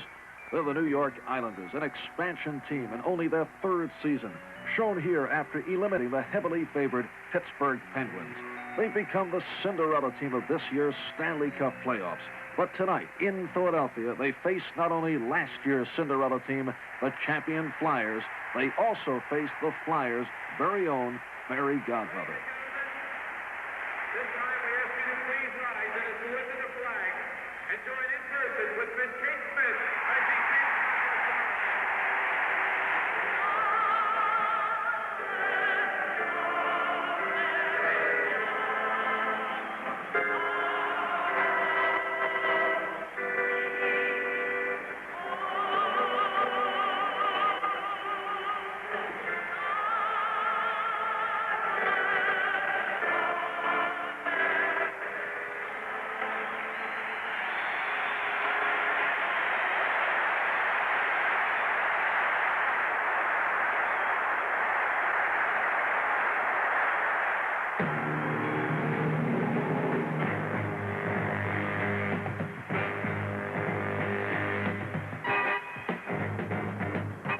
The Flyers have a good luck charm whenever they play Kate Smith's God Bless America instead of the Star-Spangled Banner before a home game.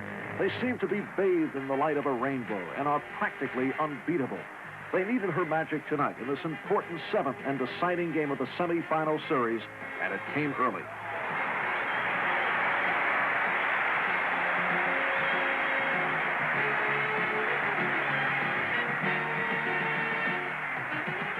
After only 19 seconds of play, number 12, Gary Dornhofer, gives the Philadelphia Flyers a quick one-goal lead.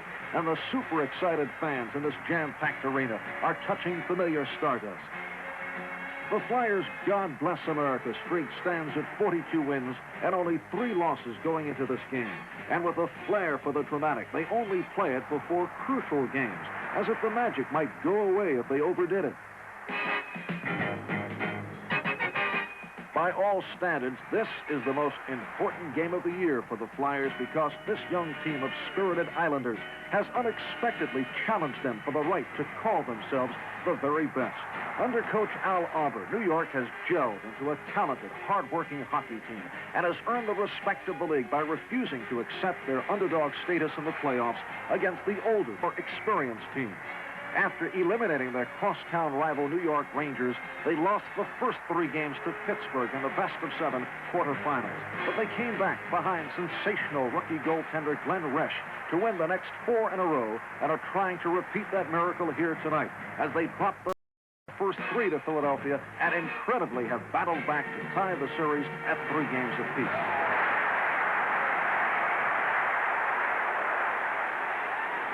But the Flyers strike again just 2 minutes later on a goal by Rick McLeish. The Flyers had whipped through their quarterfinal series with the Toronto Maple Leafs in 4 straight victories and stretched their non-losing streak to 21 in a row when they took the first 3 games against the Islanders.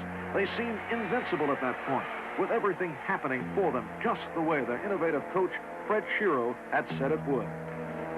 But the Islanders simply refused to give up, and matching the Flyers in aggressiveness and determination, they forced them into the 7th game and into the position of having to prove to themselves tonight that their championship season was no fluke. Still charged up from their quick 2-goal burst, the Flyers checked the Islanders all over the ice, keeping them from taking any real good shots on goal, and they seemed to sense the return of their old confidence. At the 5-minute mark, a penalty to defenseman Andre Dupont put the Flyers 2 men down and gave the Islanders their first real chance to test Philadelphia's marvelous goaltender, Bernie Parent. Arbour has taken his Islanders this far by taking advantage of every advantage and by making them believe in every game that their next goal was as close as the next play. And it was.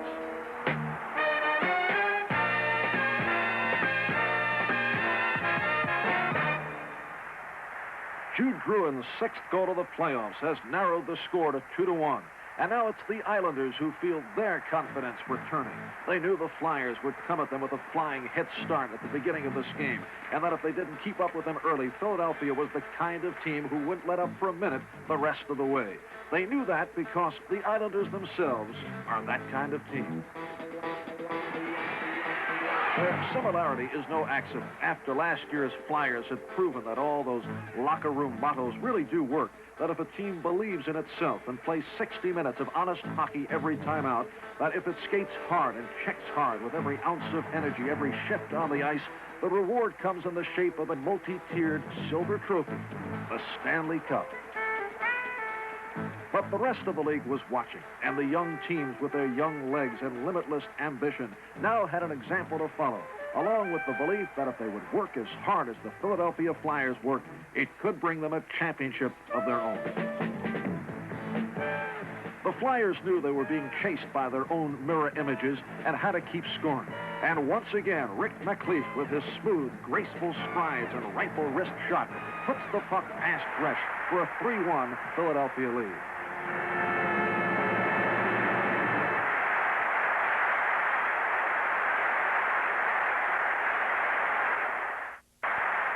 Both teams have played over 100 games since they reported to training camp last September, and now it has come down to this one game to see which of them advances into the final round against the Buffalo Sabres, who have just eliminated the Montreal Canadiens in the other semifinal series.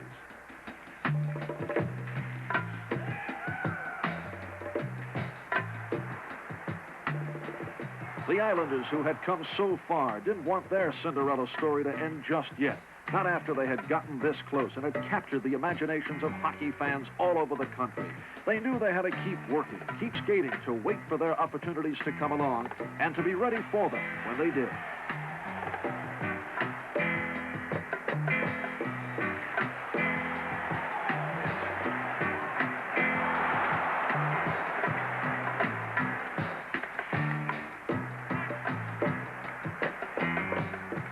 The Flyers were protecting their championship, and having gained a new respect for this New York team and its hustle, they knew they had to press the action to challenge the Islanders at both ends of the rink for possession of the ice. With each team in the other's way on the narrow road to the Stanley Cup, the cat and mouse game began.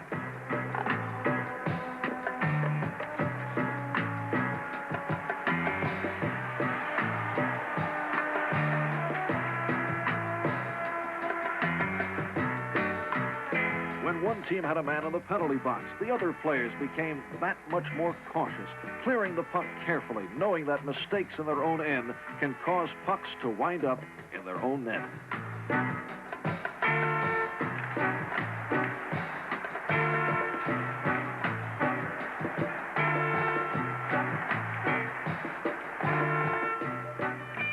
The offensive attacks continued by both clubs, their thrusting, probing, working the puck up ice, only to be stopped by defenses that suddenly tightened up at the blue line.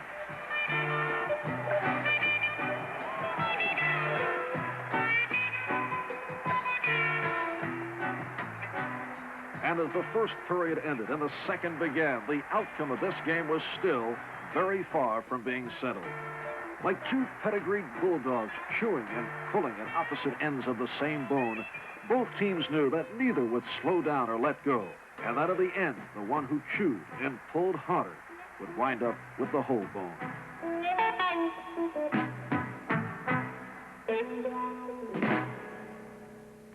The next 20 minutes of hockey were filled with fast-moving, rink-long rushes, barrages of slap shots that sent the puck streaking toward the net, dazzling saves of sure goals, and crunching body checks that vibrated up to the rafters, and said a Stanley Cup game was being played in this building.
now, only one more period of regulation time remained. And unless the teams were tied at the end of the game and it went into sudden death overtime, this would be the Islanders' last chance.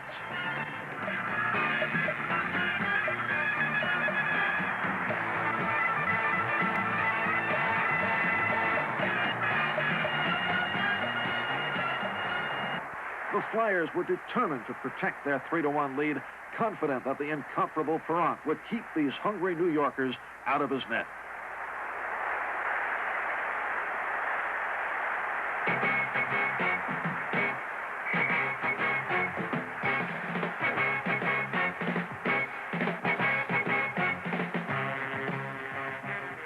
And so the last skirmish began. The Islanders knew they had to score some goals, and every time they got possession of the puck, they raced down ice in 2s and 3s, coming back at the Flyers again and again.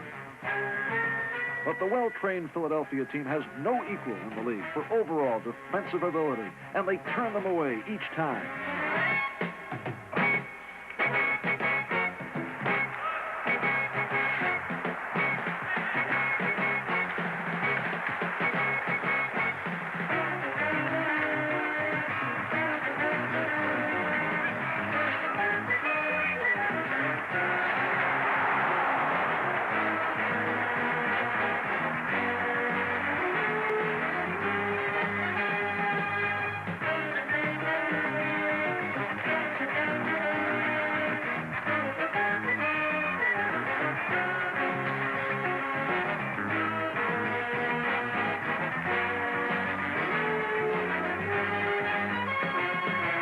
Flyers never lost an opportunity to move in for an extra insurance goal, displaying that quality of the true champion that never takes the pressure off an opponent and never gives him reason to believe for even one moment that there's anything in this game he won't have to work very hard to get.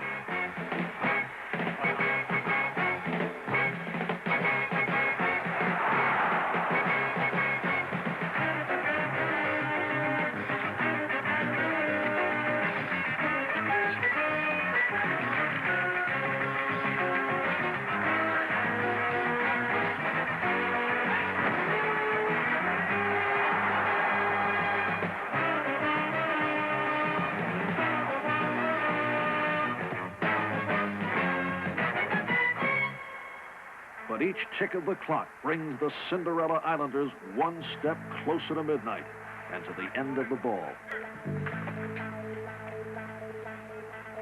The Flyers put up a shield of back-checking and forechecking skaters and seldom allow the Islanders a chance to penetrate that Philadelphia blue line. With quick bursts of speed, they dash along the rink, keeping New York off balance and forcing them into mistakes that eat up valuable time.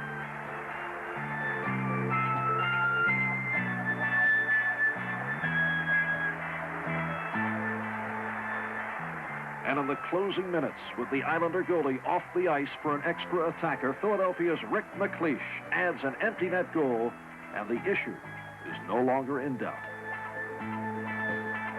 3 years ago, the Islanders were just an idea, a couple of dozen empty uniforms, a supply of official NHL pucks, and a list of names on a piece of paper. But Al Arbour has turned them into one of the most promising and respected teams in the league. The promise they got from Arbour and his coaching, but the respect was something they earned for themselves. And the Flyers, ready now to defend their title in the final round, are also ready to shake the Islanders' hands in a Stanley Cup tradition that grows more meaningful with each season.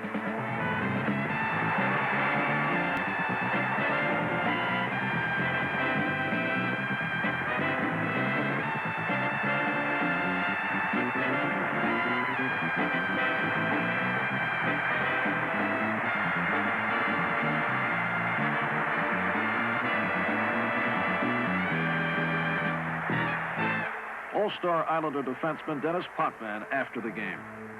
Well, you know, it's a funny feeling, you know, Ed, right now, because you sort of think, well, we've lost, we're so damn close. You know, we believe that we could have gone all the way. It's just a matter of one game, 60 minutes of hockey, 3 20-minute periods.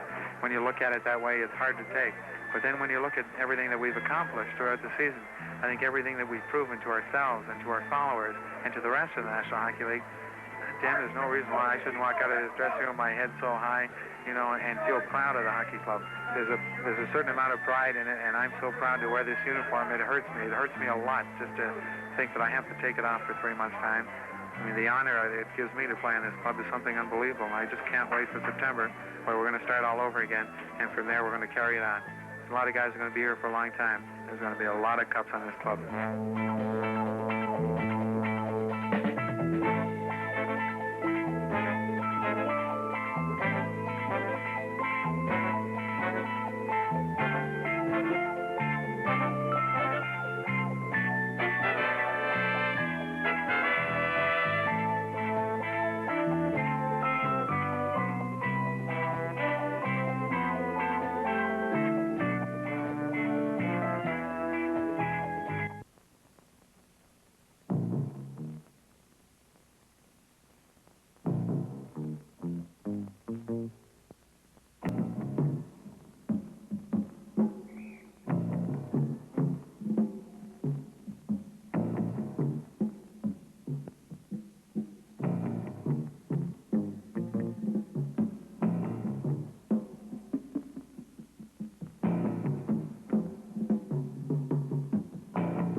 The regular season is over. It is now time for hysteria, heroics, and high blood pressure. Time for champions to be crowned or uncrowned. It's playoff time, and tonight the road to the Stanley Cup continues in Montreal, Canada, where the white-shirted Canadians, first-place finishers in the Norris division, skate and meet the surprisingly strong Vancouver Canucks, winners of the Conn Smythe division. The man with the toughest job on the ice tonight is number 30, Ken Lockett, in goal for Vancouver, in an unexpected start ahead of regular goalie all-star Gary Smith, and the man who will be the last human being between his net and living, breathing tradition. In their 5 years of regular season play, the young Canucks have never beaten the Canadians, a string that is now 27 games long. And facing Montreal in Montreal at playoff time is like being dropped behind enemy lines on a dangerous mission and realizing too late that you forgot your bullets. While this is the Vancouver team's first year in the playoffs, the Montreal Canadiens are making a record-breaking 45th appearance in the postseason games. This year, the National Hockey League established new ground rules for making the playoffs, and before this opening game got underway, we asked Montreal Hall of Famer, the classic Jean Beliveau, for his thoughts. John, this seems to be the type of playoff situation approaching where there are many, many clubs who have an honest shot at doing it. There are a host of clubs who could go all the way. I think that's going to be a very interesting playoff time this year. There's many teams who's going to have the chance to play and taste it for the first time. And I'm sure that we're going to see some very interesting game. The new setup, too, it's been a great thing. The points, the team who has more points got this one-game advantage. And I feel that we might even see that the first series, 2 out of 3, maybe some surprise.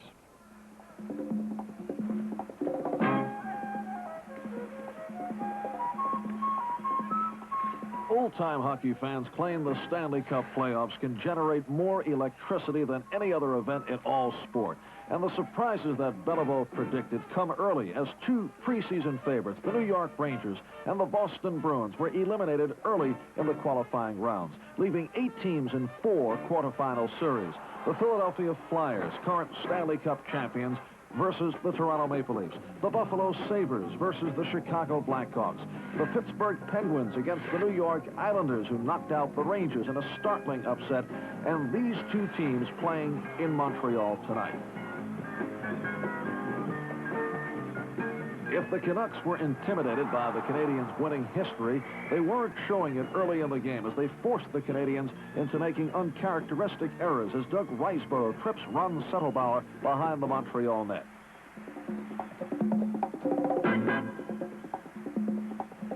Vancouver was part of the big story in the league this year, the surprising emergence of a number of expansion teams into genuine contenders for the Cup. They broke their own club record for power play goals, and with Montreal skating a man short now, the Canucks send their strongest line onto the ice to take advantage of the penalty.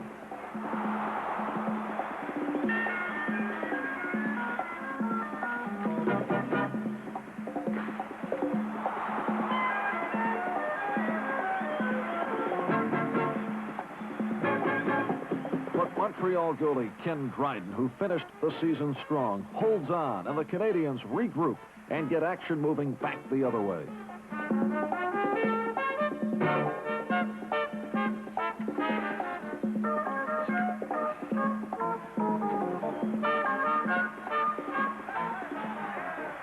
And their aggressive play evens the sides when Glenn Sather gets pulled down after carrying the puck on a rush from his own blue line.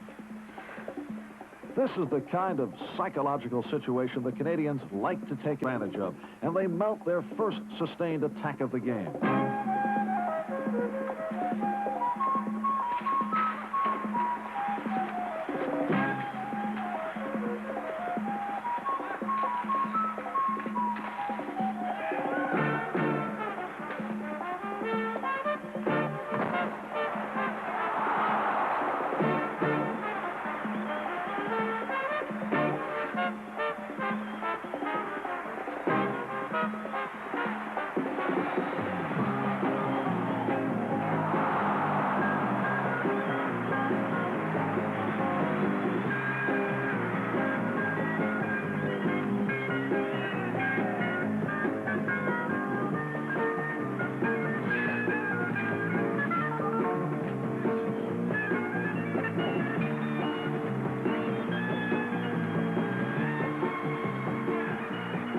And at 9:02 of the first period, the team that scored the most goals of the season scored their first one of the night as Guy Lapointe beats Lockett on a great feed from Riseborough.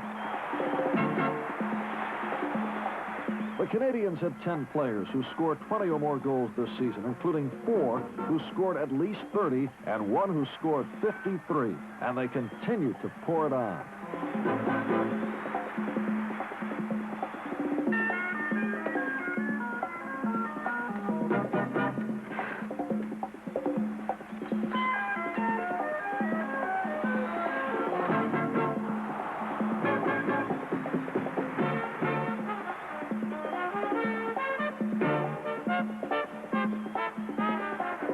And 3 minutes later, they make it 2-0 as once again Lapointe fires a low shot that gets behind the Canuck goalie.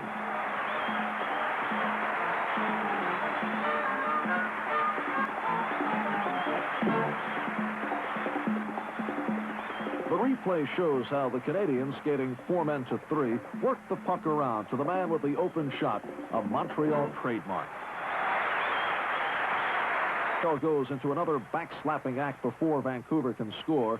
The Canucks will be face-to-face with their 28th straight game without a win against this club. They work the puck out of their own end with Chris Odlofsson carrying down ice. And after Dryden makes one save, right wing Paulin Bortolo is left untouched in front of the Montreal goalie and bangs in the first Canuck score at 15:40 to cut the Canadian lead to 1 goal.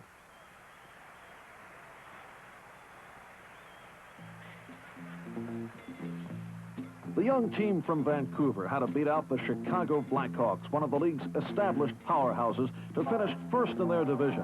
And all season long, they've been able to keep from being blown off the ice if they fell behind. And now they seem rejuvenated by their first goal and keep the pressure on Dryden and the Canadiens.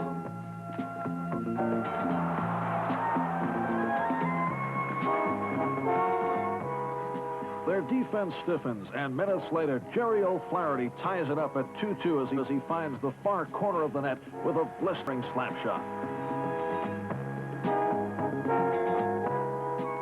In the replay, we can see how Vancouver began to check harder, using body contact to get control of the puck before O'Flaherty broke loose for his goal.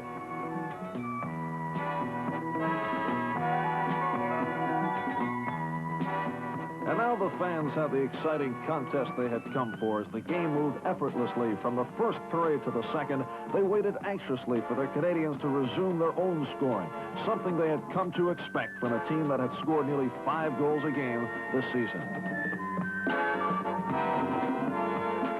And their heroes didn't make them wait long, as they kept tremendous pressure on Vancouver, with the sensational Guy Lafleur, number 10, firing a shot over Lockett's head that bounced off the glass behind him and right back out to Lafleur, who quickly puts Montreal in the lead once again, 3-2.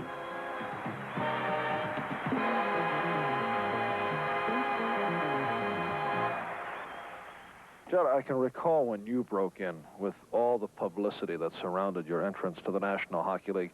This was very similar to when Lafleur broke in. There was tremendous pressure on Lafleur, and as you say, he had troubles right at the start. I think too much was expected of him at the start. Well, I feel there's nothing worse for a young rookie in any sport, not only hockey, but in any sport, to start a career when you are preceded by such great publicity. Because whatever you do, we have the feeling, us who are involved, that the fans are expecting more. And it's hard for a player to satisfy the public. Well, I remember some games when I came up and I scored 3 goals, and on my way out of the building, well, you could have scored 4. I scored 4 on a few occasions, and people were saying you could have scored 5, and so on. So I think it took maybe a little longer for Guy, but he has become complete hockey players, and he's a team player, because I would say that in hockey or any team sport, the team should come first and your personal record second. Guy Lafleur scored 130 goals in his final year of junior hockey, and when he pulled out a Montreal jersey, he was instantly expected to take John Beliveau's place as the driving force behind the Canadians. In this, his 4th season, he seems to have done that, scoring 53 goals, 66 assists in 70 games. And his presence on the ice acts like a trigger that sets off a powerful Montreal surge.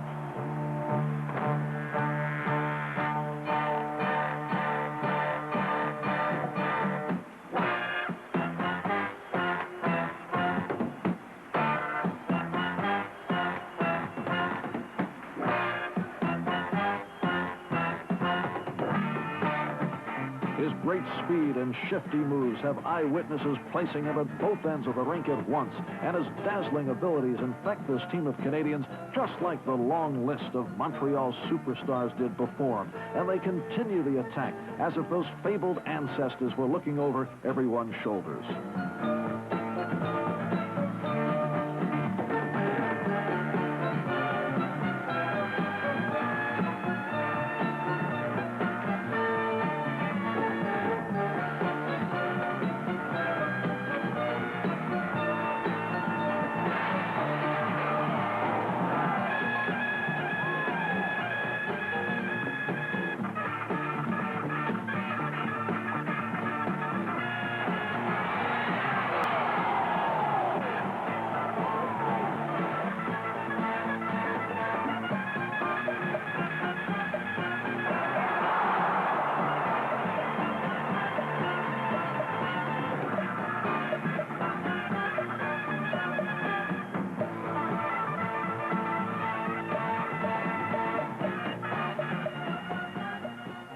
Vancouver goalie Lockett can only hold on for so long, and Montreal can almost taste the next goal. And they get it seconds later as Yvan Cournoyer tips in a hard shot from defenseman Jim Roberts at the point.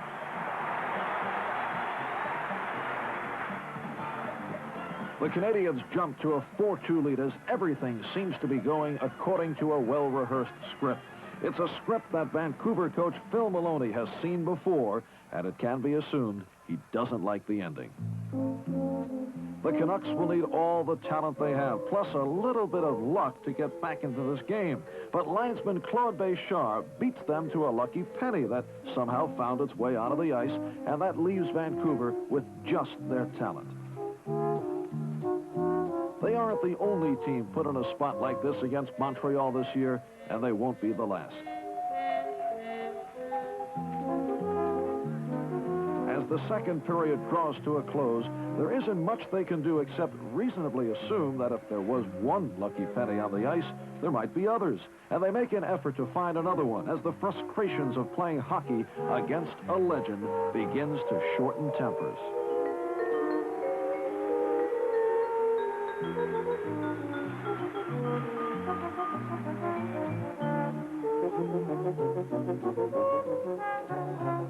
They still have 20 minutes of game time left, but there are a number of things for them to consider about their opponents. The Montreal Canadiens, as a team, hold 28 different records in Stanley Cup competition. They've won the most championships, 18, appeared the most times in the final series, 22, including a stretch of 10 years in a row. They've scored the most goals in a single period, in a single game, and the most goals in any 5, 6, or 7 game series. They also hold another 26 individual playoff records. And then there's that 27 games in a row thing for Vancouver to think about. But this current band of Canadians is out to set some records of its own. Their history is one thing, their future another, and they jump at the Canucks as the final period begins.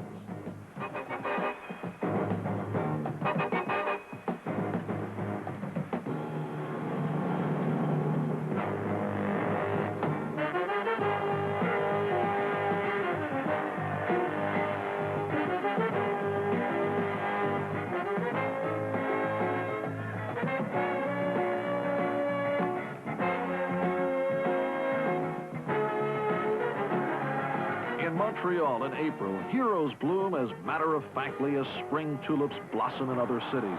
Pete Mahovlich, big number 20, got 35 goals this season and matured into one of the league's finest centers. Third-year left wing Ivan Lambert went from 6 goals last season to 32 this year. Another left wing, Steve Shutt, jumped from 15 to 30. Doug Riseborough, a rookie filling in for the injured Henri Richard, scored 15 goals. And another rookie, Mario Tremblay, got 21. Jacques Lemaire, the 8-year veteran, regained his scoring eye, getting 36 goals while centering a line with 2 first-round draft picks, Murray Wilson and Bob Gainey, who scored 41 goals between them. They skate with abandon all over the ice. Their defense gave up the 3rd lowest number of goals in the league. And in Ken Dryden, they have a proven goalie who won the Conn Smythe Trophy as most valuable player in the 1971 playoffs with only 6 games of regular season experience.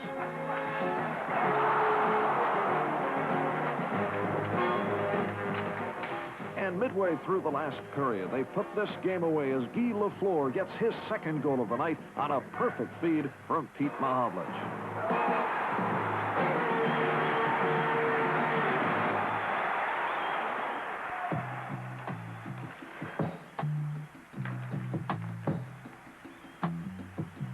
The mark of a championship quality team becomes obvious when they continue to skate hard, even when they have a comfortable lead, and Montreal refuses to stop skating. Lafleur is still all over the ice, taking shots, passing the puck, and setting up plays. And with less than 3 minutes to go in the game, Steve Shutt makes the final score, Montreal 6, Vancouver 2.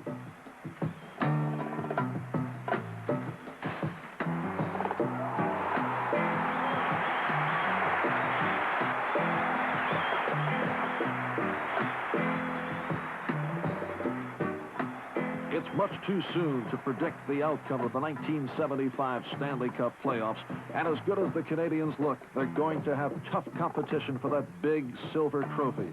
The Buffalo Sabres have developed this year into an outstanding high-scoring team, and in their French Connection trio of René Robert, Rick Martin, and Gilles Perreault, they have what many people feel is the most exciting line in hockey today.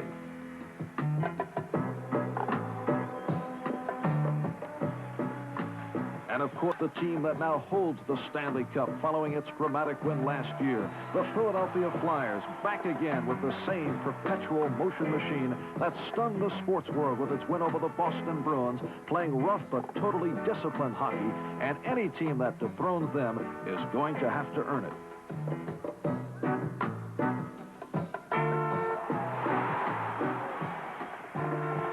their glorious tradition, the Montreal Canadiens of today still have to win their next championship on the ice. Tonight they wore their new sweaters for the first time. They have a V-neck as opposed to the old round neck. And judging by the way they've played since opening day, that may be the only difference between them and the past masters who hung 18 championship banners from the rafters of this famous arena.